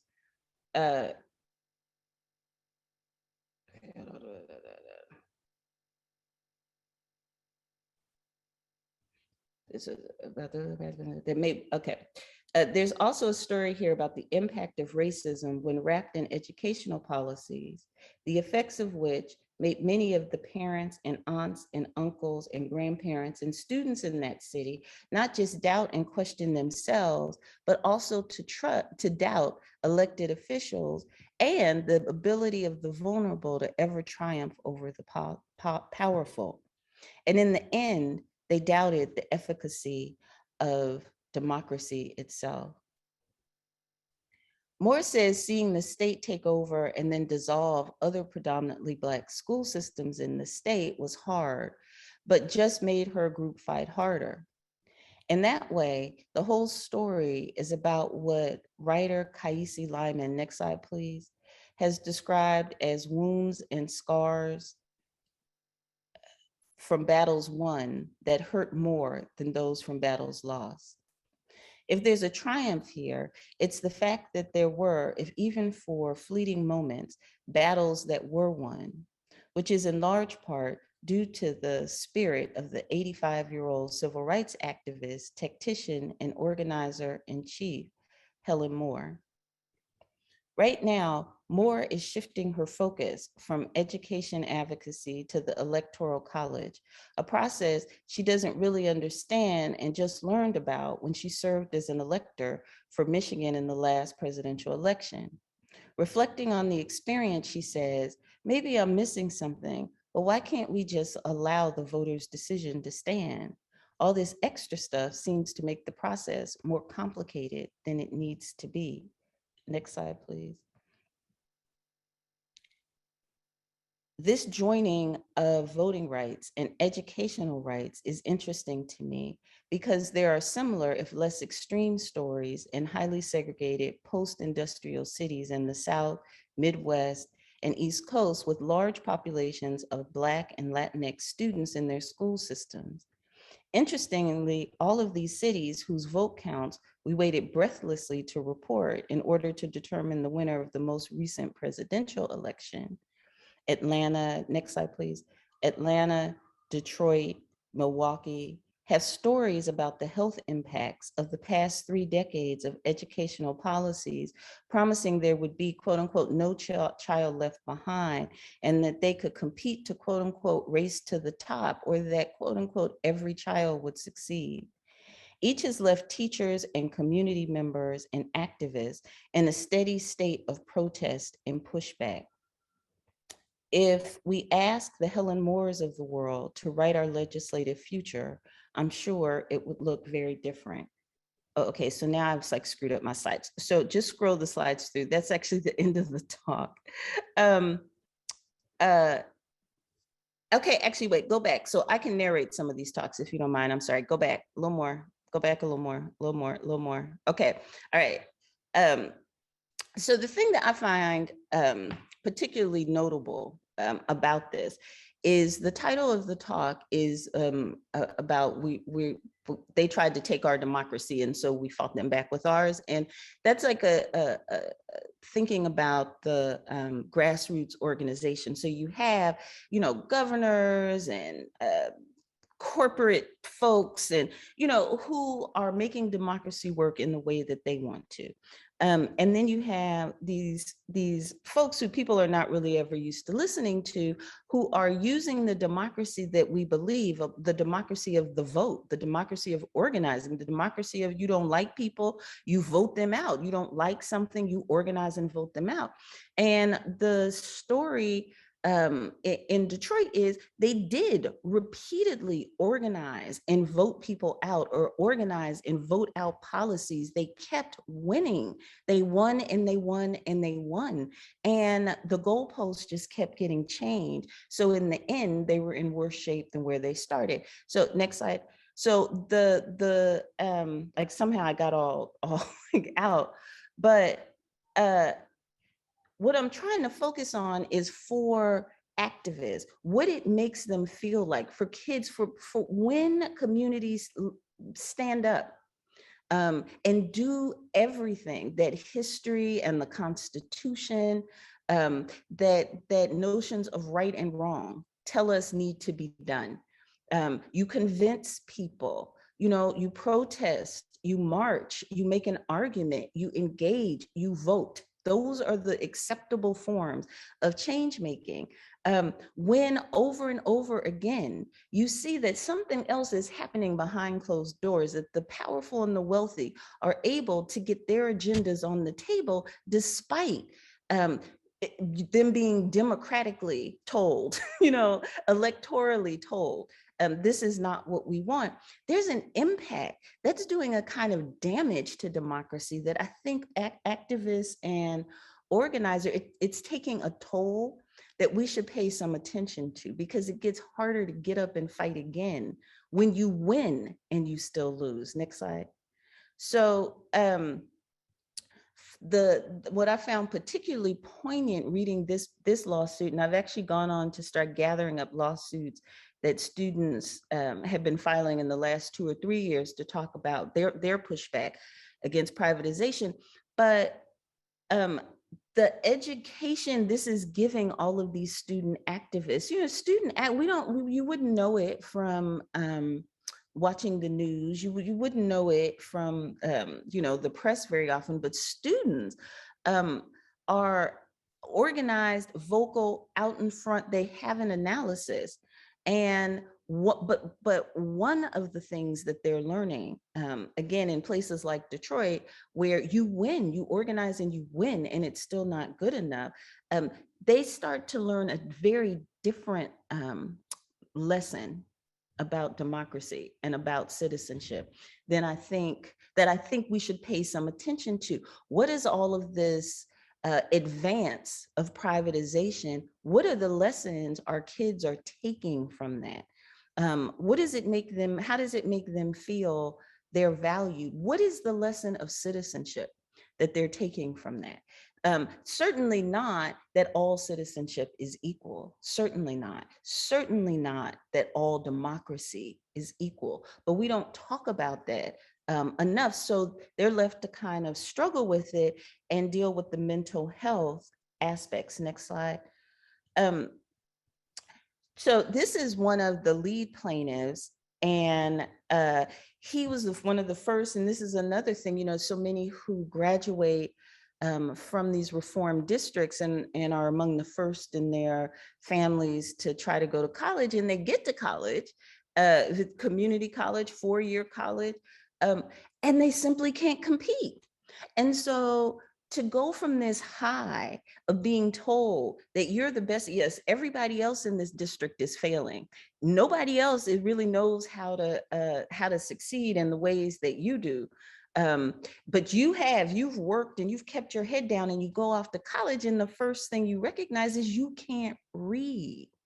You can't be in college because they're not set up for students who can't read, who have learned, who are being taught by students a year older than them, who themselves can't read. The dysfunction that is taking place in too many of these schools and districts that we're not paying enough attention to the human impact is part of what I am looking at, what it meant for this young man to be an activist, to feel like he won something, to be proud of his district, to be proud, and to show up at college, and he was not able to compete. Next slide. Is there another one? There should be another one. And many of these young people in the oral histories and then the documents for this court case, as well as others, students in New York City filed a lawsuit last year, I think it's been about a year, saying that they wanted an anti-racist education. That's just a different way getting at the same thing. They were kind of like, what we see is like, we want an anti-racist education, please. Students in Rhode Island filed a lawsuit talking about how bad the schools were and how privatization efforts were harming them. These lawsuits are getting no kind of real traction, no kind of real attention, no kind of real analysis or care in terms of, again, looking at what this privatized education, what these schemes, how they're harming on an emotional level. So this young woman, just starts saying, what this whole thing made her feel is just that she wasn't good enough. Maybe it was being from Detroit, maybe it was just her smarts, but she just wasn't good enough. This should not be the lesson that our education system is giving. Next one. Is there another kid? Yeah. And then this young woman was specifically in the amendments, in the documents that were submitted with the Detroit literacy lawsuit. She specifically talked about how if she responded to any of the situations that she found herself in, if she was chosen that day to be the one to pick up the rodents, they took turns picking up dead rodents that had been killed overnight, or if she complained about the fact that there was no running water in the bathrooms, if she said it's bad, I don't want to sit here on the floor in my classroom, that very often the speaking out, the saying, this is crazy, this is wrong, we should not be sitting on the floor because there's not enough classrooms because we're so overcrowded, very often she or the students would be labeled as the problem, not the system as the problem. But she, and to speak out, to speak back, to sort of claim your humanity in that way, created you as a problem. Next one. Is there another one? I know how I got these so out of order. So yeah, this is a veteran teacher who, in the longer version of this, is really a bulwark. I mean, he's really in the high school that he works in, he's like holding them together in terms of their feelings, like that they can make it, they can do it, keep fighting, keep your head down, go. And at some point, he's just like, he had to retire. He said he just couldn't do it anymore. The emotional toil, the constant fighting. And again, in the Detroit case, the constant winning. They're winning. They keep winning, and nothing changes. Things get worse. The powerful end up even more on top. And he said, he really, when we talk about how somehow morality and ethics will always win, to recognize what it takes to bend it. It doesn't bend. That arc of the moral universe does not bend on his own. It takes work, and it takes effort, and it takes understanding the losses understanding the length of the struggle in order to have the fortitude to actually fight and win and not fight and just get tired. Next one, I think this might be it. Yeah, that's it. So I'm sorry, I had to narrate the end because somehow I got them all out of order, but thank y'all for listening. Thank you, Dr. Rooks. Yvonne is coming back on with us. There I am. There we are. Well, so one of the things that I enjoyed reading in your book, Dr. Rooks, was looking at the kind of the history of where we've kind of gone since, you know, Brown versus the Board of Education, which is in the 50s. Have we gone full circle? Are we right back where we started? Except now we have a corporate plan for actually segregating our schools. Yeah, I think the one of the hard truths, if you pay some attention to the disconnect between the narrative in Brown v. Board, and then what happened is it would lead you to believe that there was widespread support for ending segregation. It would lead you to believe that white parents, or really a lot of Black parents, that this was what people were calling for. And some places, you know, segregation took place, Brown v. Board was implemented, people said, sure, fine, great, and just went about the business of figuring out how to do it. But the sustained kind of pushback around the idea that you're going to provide the same kind of education to white students and Black students, I don't know that it was ever quite as popular as some of us would be led to believe. And so, yes, we've kind of come full circle, so that if in Brown v. Board, what you had was this idea of segregation as a harm, the Mamie and Kenneth Clark studies that showed that educational segregation was harming Black kids and white kids because they saw themselves as inferior, or white kids were being taught that Black kids were inferior. And so social science and this idea of health was a big part of Brown v. Board. Part of what I'm saying is, you know, we don't even think about what these policies, how they're impacting kids beyond test scores. What we talk about very often, or what those who are sort of in charge of putting pieces in place, what they want to talk about are test scores.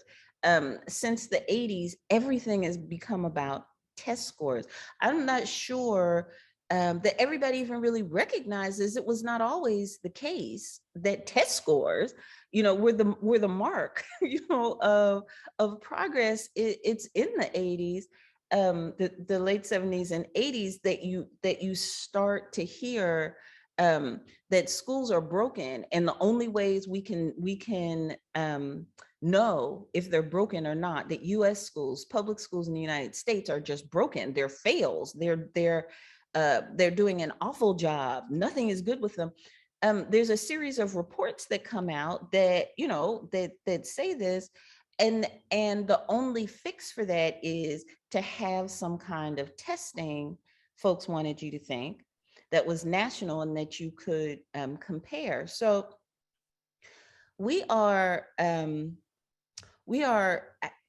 terms of segregation, I mean, it's no great insight to say, you know, that we are as segregated as a nation in schools as we were in the 1960s, once Brown v. Board began to get implemented. I think, though, that the fatigue factor means we just don't care as much. We're sort of like, well, we tried it. There was a whole court case. There was battles over busing. People had, like, you know, we really tried. There was an effort made here. It clearly has not worked. What it would take to make it work, people who are doing okay with public schools have no interest in. And so I think we may be back at that point. But I think the fact that, you know, 60 something years later, we are back at that point means that I'm not sure that there is even a will to try in a large scale. That sounds bleak and dark, which is not good. But I do think there's some bleakness. Well, I do think that also is what to me compounds a situation we have in terms of advocacy around public education is that we have a parade of parents, right? Parents come in with their kids in kindergarten, first grade, they're invested, they're interested, and they're kind of part of the advocacy community. And then and a number of years later, they move out. And then we kind of start over again, building our audience of support. And so I guess one of our challenges is how do we build more global or support outside of the parents themselves? Because we seem to be, as you were saying, we kind of get a little spark with a new group of parents that come in with the advocacy work, and then it goes away. Any suggestions for us on how we get to this larger community to let them understand what's at crisis, the crisis we're in right now? Yeah, I think that it is difficult, quite frankly, to convince everyone we're in a crisis. I mean, a lot of people think we're in a crisis. They just identify what the issue is in different ways. So for some parents, the crisis is that you have this, they call government schools. Government schools are what are making the crisis, like public schools, like their derogatory term for that's the crisis as far as they're concerned. Other people, it's the crisis is what's being taught in the schools, as we're seeing this rise of anti-critical race theory. So, that rise of anti-anything talking about race or racism in schools, that's the crisis. We need to dismantle the schools or more privatize or give more choice, like let people make decisions because they have to run from critical race theory. You have others who are, that parents are being shut out. When I very first I just started a new job at Brown, and I had barely been here 5 minutes, and I got a call from some folks in Connecticut, about 20 minutes away, who were saying that all of a sudden their school board was being taken over by these parents who they didn't know. They seemed to be coming from not Connecticut, who were telling them that their schools were broken and really making this push on the school board. And really, so those parents were kind of like, wait, we didn't know the schools were broken. So maybe we need to stand down from some of the pushback against privatization and listen to them. And the people calling me were kind of like, they're making ground, they're gaining ground. What do we do to push back?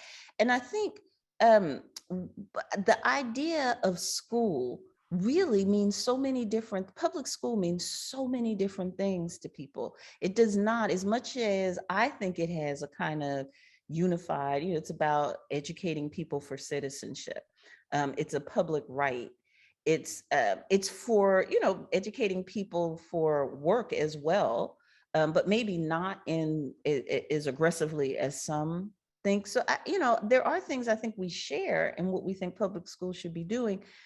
But what I would say is I think we have to state that as almost statements of principles, because those things are not shared.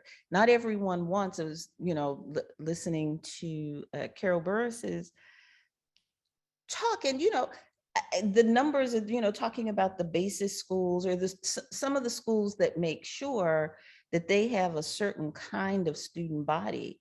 That's what parents want. Some parents, actually want a student body that is made up of economically similar and racially similar, homogenous groups. That's what they want their tax. So when you say public schools to them, they're trying to figure out why it's not that.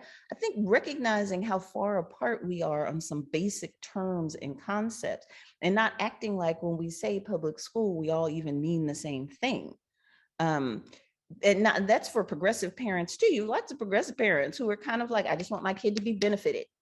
Like I want to make sure they're being set up in the right. I'm not trying to keep others from getting that as well, but my focus is on my kid getting as much benefit as possible. So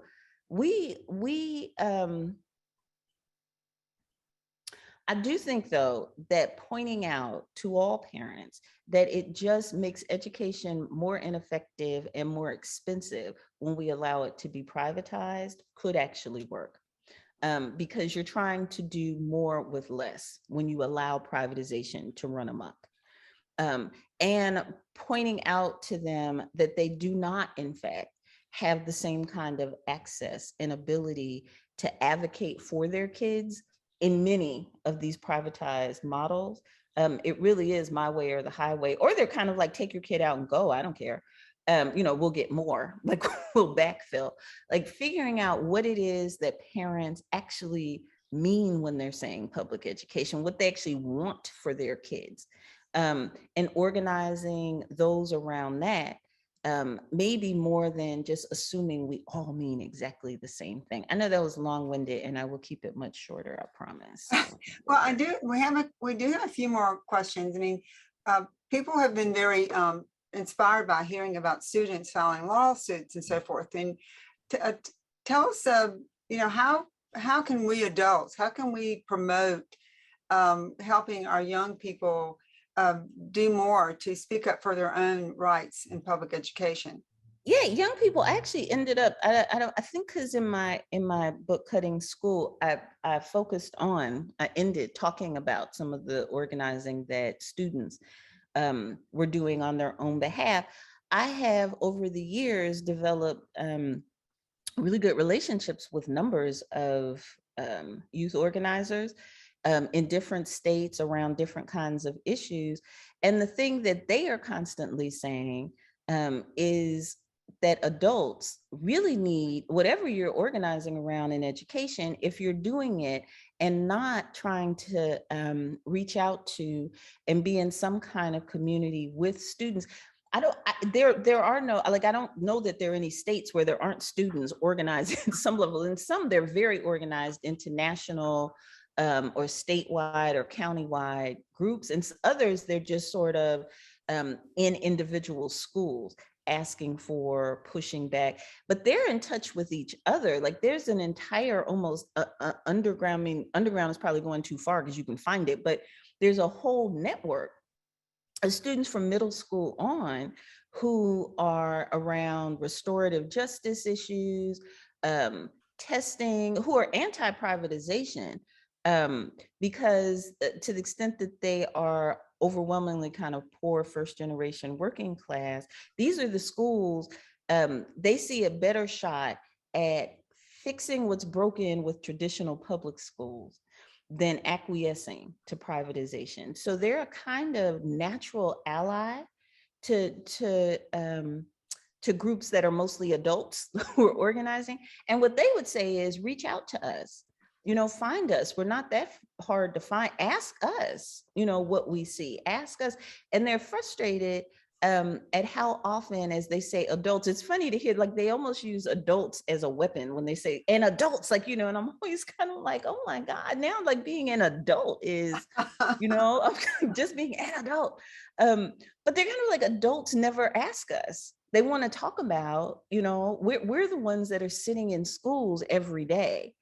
Well, Dr. Rooks, you're actually inspiring me a little bit here now.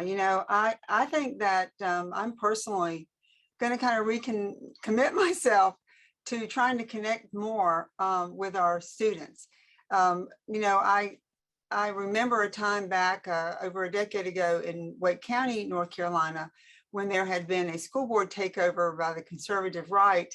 And one of the greatest advocacy groups that pushed back and actually helped create the change on our school board were students. Were actually students themselves here in high school, most of them, some in middle school, who spoke up and said, we want diverse schools. We want to educate ourselves. We want to know about other social, cultural, racial issues. We like our diverse public schools. And so we might need to refocus ourselves as adults. Yes. Thinking better about how we can work with some of our students, because they have a lot of vested interest and maybe a better picture and understanding of the vested interest than their parents or other adults in the community. Yeah, so, not too long ago, just recently, there was a principal in a district in Texas, one of the smaller districts, not like Austin or Dallas, but it's one of the smaller districts, who is a Black man, and he ran afoul of parents because they said he was allowing critical race, he was allowing racism to be taught in schools, and he was making white students uncomfortable. You know, he's the principal, he wasn't teaching any kids himself, but that he was allowing teachers to engage in this kind of behavior. And at the school board meeting, the half of the students, of the middle school students enrolled at the school across 3 different grades, showed up to say, none of that is happening. Like, they were talking back to their parents. You know, they were saying, you know, you're not listening to us. We're here to tell you that what you're saying is happening, that what he did, that has never happened. We're not experiencing that. You're just completely making that up. And the adults, you know, basically silenced the kids, told them you could have one representative speak. No, you all can't speak, and you're confused, and sat the kids down and commenced to still firing. They ended up firing him for something the kids said was not happening. Right. So we see it, you know, kids do have a perspective if we let them speak. And I think there's some ways that some of the politics we're seeing is about parents wanting to sort of reassert their control over the ideas. They don't want their kids to think things that they don't think. They don't want their kids to believe that public schools are just fine when they want to homeschool them or whatever it is. And they want to control not just where school is happening, but what is specifically taught in it. So yes, that's a long way of saying, I do think, I'm always going to say, find some young folks and find out from them what they want, which is not the only thing, but it's something. Well, it's certainly going to be something I'm going to try to spend a little bit more time Hey. on. I don't want you to leave today without talking a little bit about, we've been talking a lot about your book and our organization, and you know, a little plug for folks. If you make a donation, we send you a book from Dr. Rooks. Yes. But So- it's also available on the website. But tell us a little bit, I want the public to understand a little bit about this book you wrote and what inspired you, and also, Dr. Rooks, you know, what can we all take from how we can stop this dismantling of our public schools? So I started to write this book in 2016, which was this kind of momentous year. No, wait, didn't I? Yeah, no, I started writing in 2009. It went to the publishers in 2016. And the thing about, I was teaching at Princeton University at the time, and Princeton was sort of ground zero for school privatization because of Teach for America. The founder of Teach for America, Wendy Kopp, had gotten her degree at Princeton writing a senior thesis that was all about saying we need a public teacher corps that goes into these areas. It's sort of like the Peace Corps, but it will be for teachers. And went on to get funding to do Teach for America. So when she would come to campus, she was like, she had like rock star status. Like, she would be walking across campus and there'd be just people like really swooning in her path, not to mention following behind her. Like, she was just a complete celebrity. And I was teaching a class at the time in Trenton, which is about 20 miles from, or 20 minutes from Princeton, and is a struggling school district, majority Black, troubled, you know, all of the things. And you know, my class was all about how you need to include parents and caregivers and community members and kids in conversations about what you want to do with schools. And at this time, I had a student who actually ended up founding an organization, Students for Ed Reform, I think it was called. She dropped out of school to found it, but she came and she sat with me and she was like, you know, you seem to be at odds with the whole school reform movement. Because what we all know, and it was, I mean, they were having conferences and getting jobs and founding organizations. She's like, but what we all know is that if poor families and Black families actually cared about the education of their kids, the schools wouldn't look so bad. Like, we see clearly and empirically that the issue is that parents and kids who are Black and poor just don't care what happens with their kids. And we're in there trying to help them. And you keep saying to include the parents and the kids. why would we do that when we know what works? You know, these forms of school and no excuses and, you know, all of these things work. We have the imprint of the federal government and all these Fortune 500 CEOs and, you know, like all of these governors saying, we know what works. Why do you keep telling people that something else needs to happen? And in a lot of ways, what the book ends up being is a hugely long response to her and that question. And because it was me trying to figure out, how did we get to a point where an earnest young white woman, a wealthy earnest, and she was very like she was really like a child's zip code should not determine their education. And like she was really feeling, and this is a civil rights issue, you know, like she was sincere. But how did we get to a point where she felt like, without knowing, and by her own admission, she went to private schools herself. She grew up in Virginia in a very segregated setting. She held no malice toward Black people, but she hadn't grown up with many in her social circles. She had certainly grown up, you know, because she's Southern, seeing Black ladies. She's not like some people who were like, I never saw any Black people. That wasn't her. But she never been in social. But how did you get to this point where someone who's that disconnected from the system and the people that you are talking about is now going to save them? And how? Because in 2009, we got Waiting for Superman, we got Race to the Top, and I think that's the year Zuckerberg decided to save Newark. So all of this was happening right around the same time. Right. And say,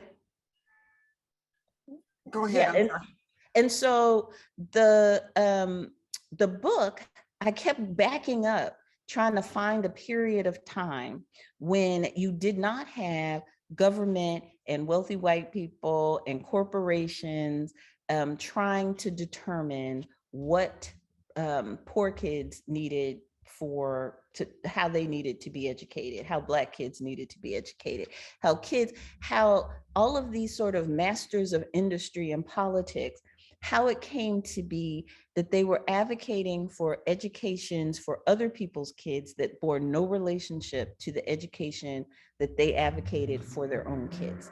And so I start in post-Reconstruction, when publicly financed compulsory education really kind of hits the scene. Then we got this idea that all kids have to go to school for some period of time, and we're going to get states property taxes to pay for them.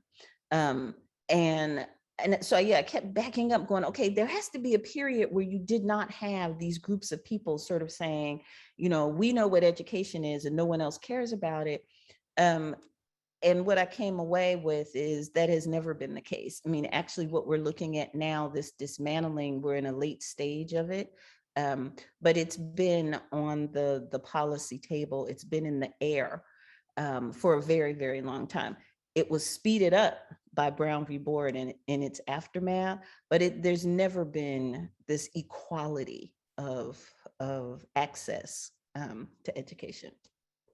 Dr. Rooks, that is a great summary of some of the things that you've documented in your book. And I think really compelling to me, and several folks put in the question box, is this whole concept of the people making the decisions and what they're going to spend on paying teachers, what they're going to spend on paying the very brightest in their companies, and what they want to pay teachers is a conflict, right? What they want to spend on their own child having resources, books, notebooks, computers, versus what they want to spend on public children's education.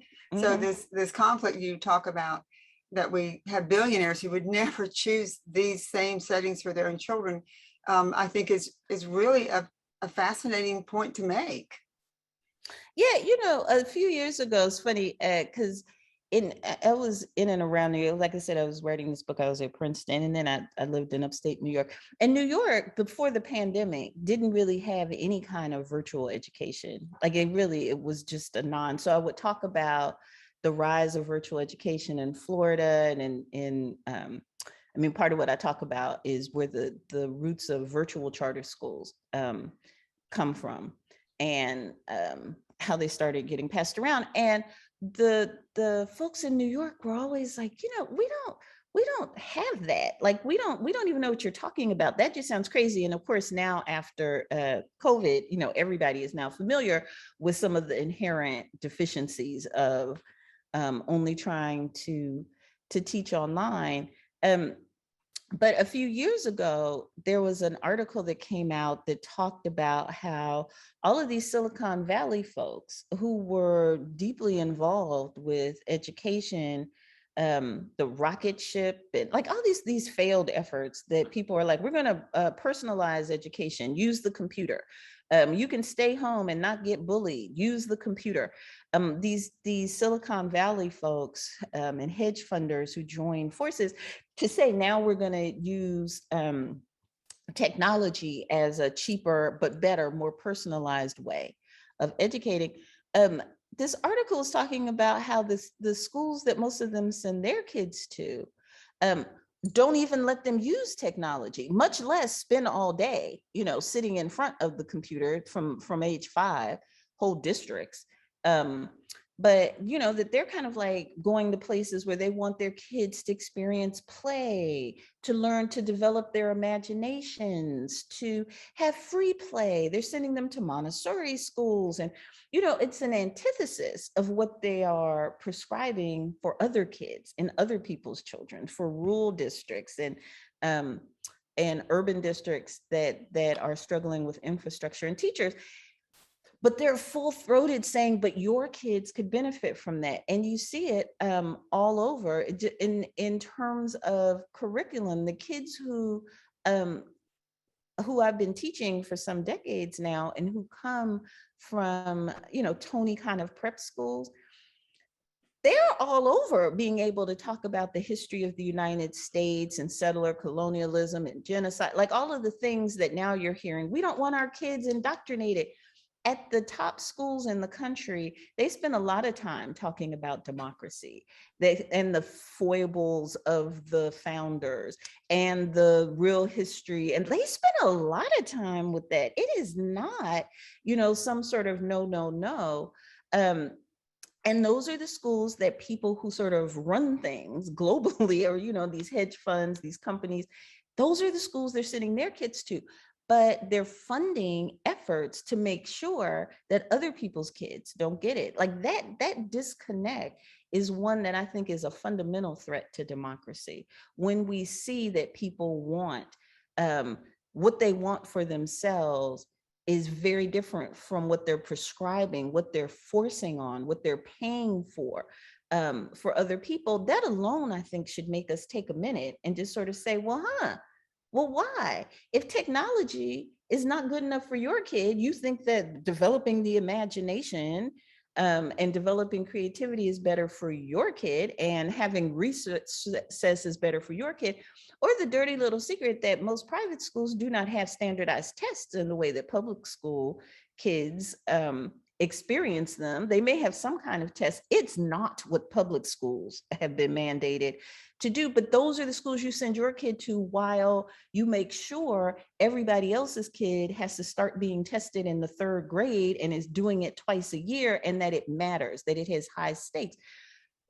Why don't we just provide? I mean, that's one of the questions I keep coming back to, or in cutting school, is what if we just educated poor kids, middle class kids, traditional public school kids, the way we do the wealthiest kids?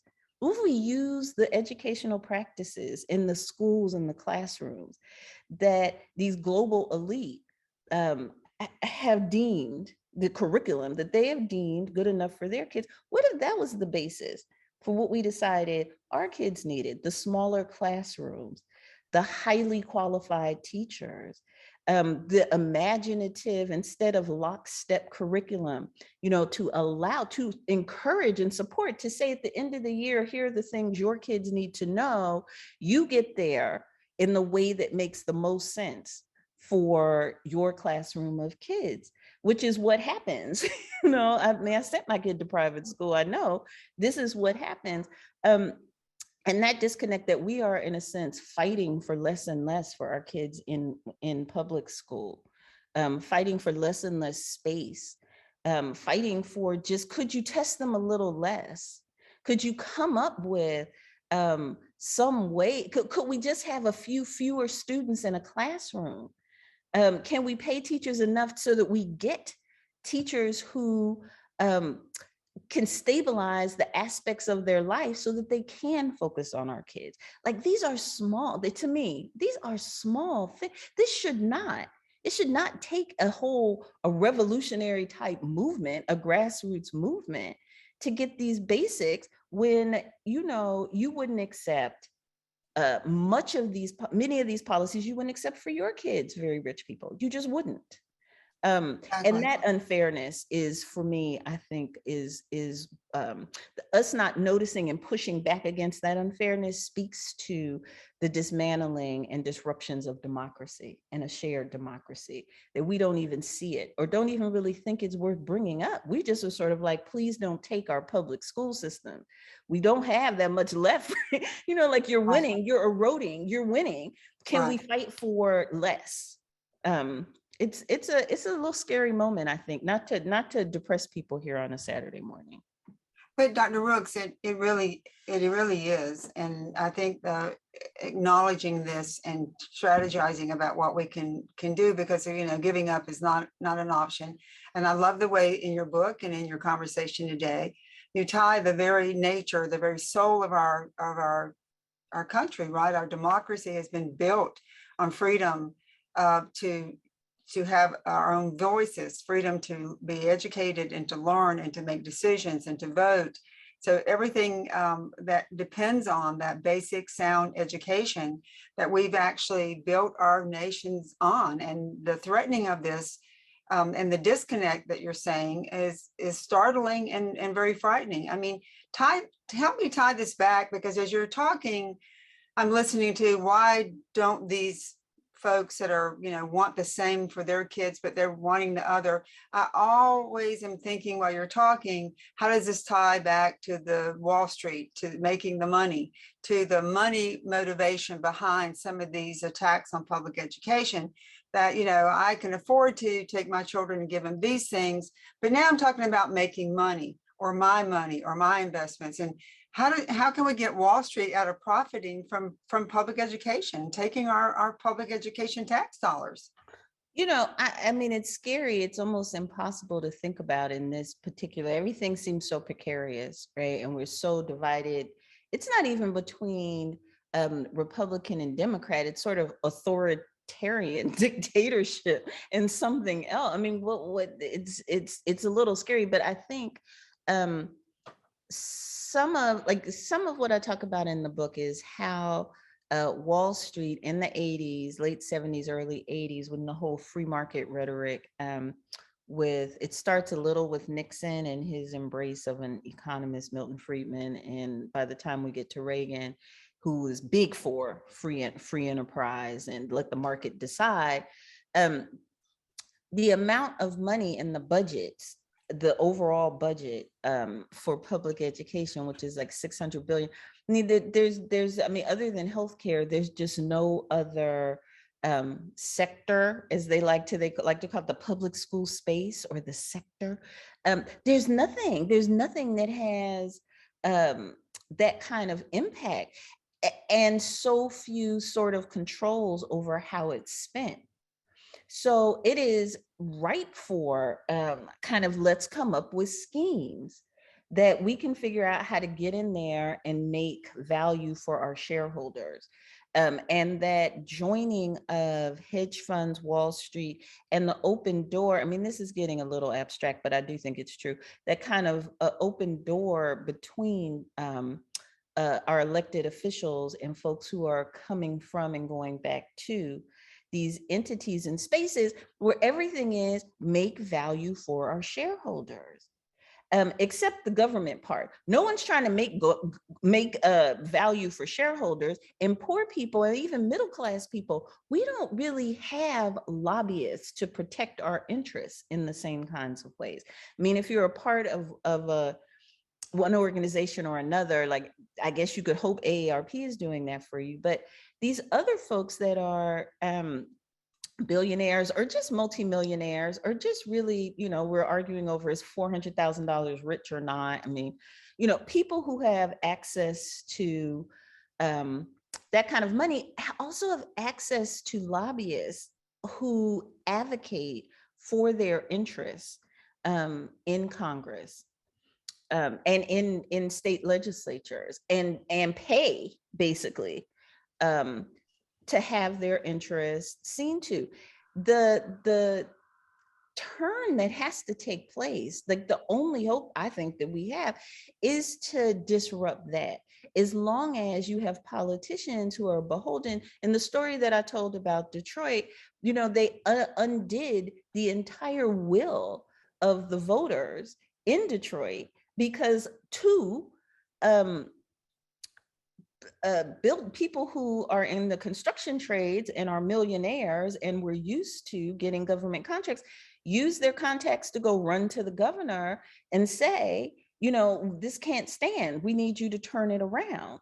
And the pressure from those kinds of moneyed people is what led the governor to turn the whole thing back, and figure out how to write democracy out of future bills so that it wouldn't even be possible for voters to come along and say, we don't want that. It's frightening to me in this moment as we are watching state legislatures do the same kind of thing around voting and around democracy, kind of say, we get to decide who wins an election. It doesn't matter who casts votes. It doesn't matter what the ballot box said. I mean, I think there's 8 legislatures who have now said, we get to determine and can turn over democratically elected votes. When you're looking at a larger kind of assault on society and democracy, I think education becomes a microcosm where you're watching that play out, where we're watching all of these elements have been taking place, in different ways. But now it's literally threatening the whole. I mean, a lot of these privatization policies are parasitic. You're kind of like, but you're draining like the host. If the host is traditional education, all of these privatization things are killing the host at this point. And at this point, you're sort of watching all of it kill democracy. And that's my concern. Like right now, I'm like, yes, education is key, but I need to tie it to an erosion that's bigger than just education. Education has become the canary in the mine to me. It's almost like you can see the roadmap. You see the bedfellows. You see the arguments. And I think that's why I recognize the assault on democracy is because I've been studying these forces and these groups who have been trying to dismantle public education for so long. And I'm starting to hear the same slogans. I'm starting to hear the same rationales. I'm starting to see the same moves be made. Like this, I mean, the suspension of democracy, I had not seen another entity where before education, where all over the country, the first thing they did was attack school boards, dismantle school boards, suspend democracy around school boards. So many places as a way of setting up privatization, as a way of saying it doesn't matter what you people want. We now have, you're only reporting to the governor and the governor just gets to decide now. Parents, it doesn't matter. We're watching that happen with our votes more broadly, and it's a similar kind of thing. And so I'd say we have to find those institutions we most want to defend, and understand that in defending them, we are defending democracy. And we can't, it's not the time to get tired. It's not the time to back down. But I think we need to see the unraveling that's taking place. And those of us who have been working on education, people like you and your organization and people who've been doing this work, we understand the unraveling is real. We've seen it. You know, we fight it regularly. We see the tentacles in government. We see it. And so I think in that way, while I can't say that we have a way of saving this thing that we see and we care about and we're defending, and will continue to defend, I think we have important stories to tell others who are just starting to see what's possible, what a undermining and a dismantling can look like. We know from our states, from our neighborhoods, from the whole narrative, we know that it is possible to wreck something that you think is a stable institution. You can do damage to it. And I think that those stories and those strategies and those groups that we work with, it's time to join forces, because education advocates again, do we get it? Y'all get it? Like, you get it. Right. And I think some other folks are just starting to see, like, wait a minute, this is a little bigger than one candidate. This is a little bigger. I mean, this is about an assault on democracy. And if we've been defending public ed, we get how they can assault democracy and tell you it is democracy. Absolutely. And Dr. Rooks, what a wonderful answer to the question. And I have been listening to your every word as you talk about the threat to our democracy. And, you know, it means a lot. I think earlier somebody said the cornerstone of our democracy are public schools. We've always seen that in that tie. And now we see it moving over into other areas. We see it over to healthcare. We see it moving over to not just privatizing schools, privatizing many other services that support our economy and our government, and the value of public education, of making sure that we have educator voters is critical. So I want to give you a chance. I think we've gotten most of the questions answered. I will tell you that you had a lot of positive response to involving students. A lot of voices said this silencing, this controlling the narrative for students and not letting them be more involved is critical. So we've got a lot of response on that. And someone wanted me to mention, you know, including National Coming Out Day on Monday, you know, a chance for students to have a voice and, you know, being an active part of their schools and being comfortable about that. But I want to give you a chance kind of in summary to see if you have any closing remarks that you'd like to share with us.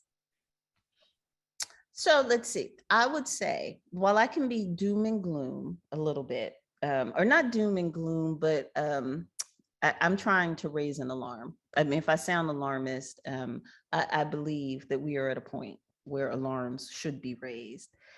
But at the same time, I really hope that we can share some of the stories, large and small, of folks who have won. Again, you know, from my presentation, I don't necessarily think that winning means that you've now overturned the system and it's all fine. But those stories of people who do win, if even for a moment, those stories where you create some breathing room, some space, where you can show that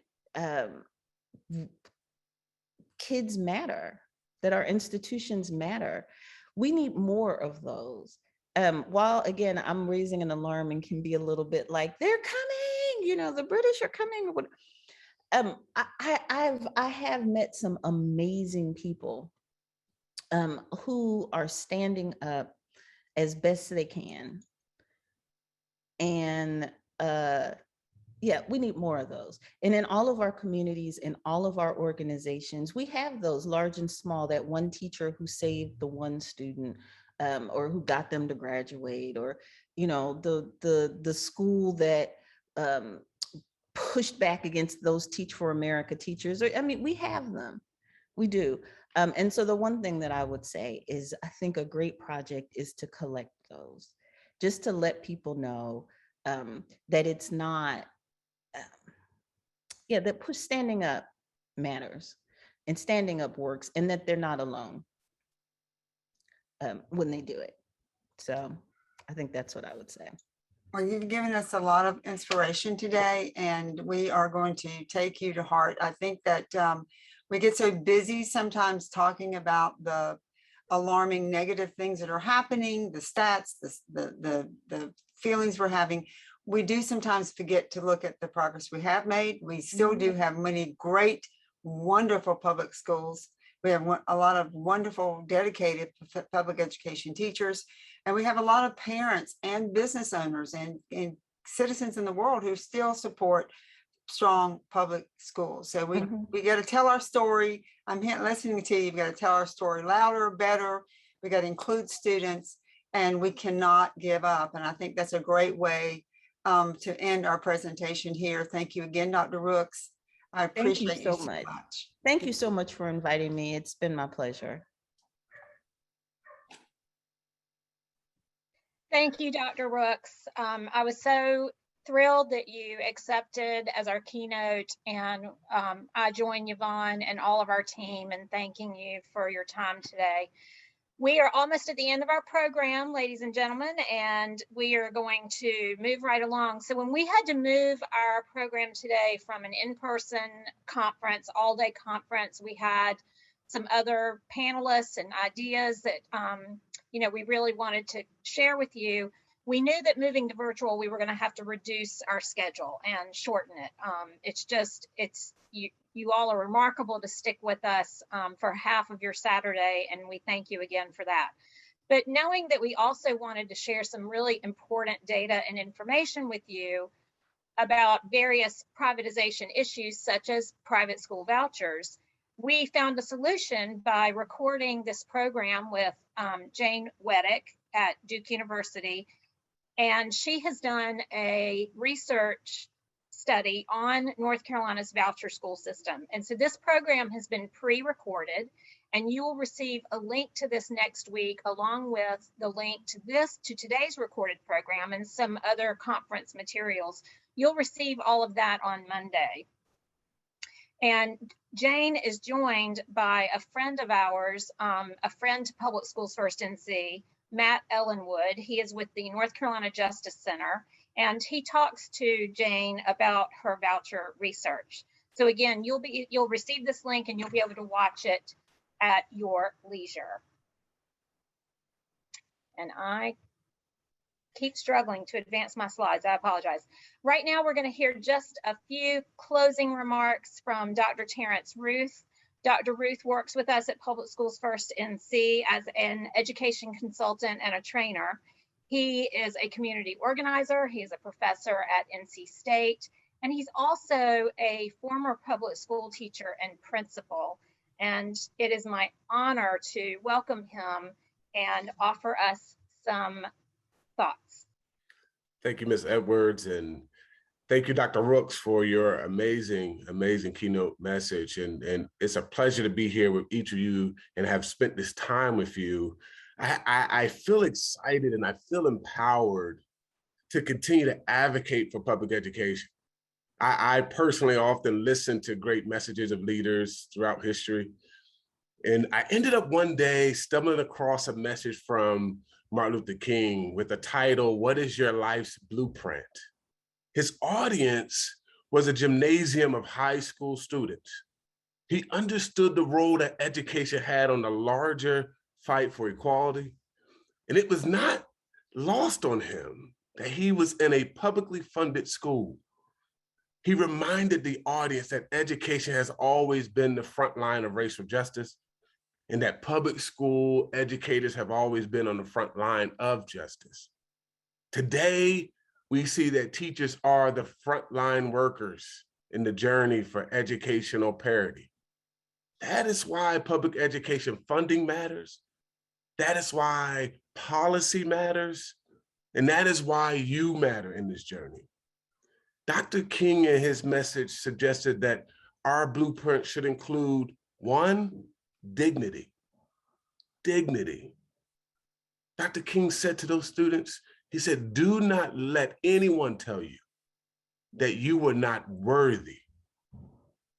Your work, our work, collective work today will impact the lives of children who may not know that they are worthy of a quality education. However, we know that every student is worthy of every protest, every conference, and every word we have shared in advocacy with our federal, state, and local representatives and in the larger community. The next thing he shared was dedication. King said that we should seek the highest levels of dedication. Dedication should lead us to commit to the fight for a sound basic education.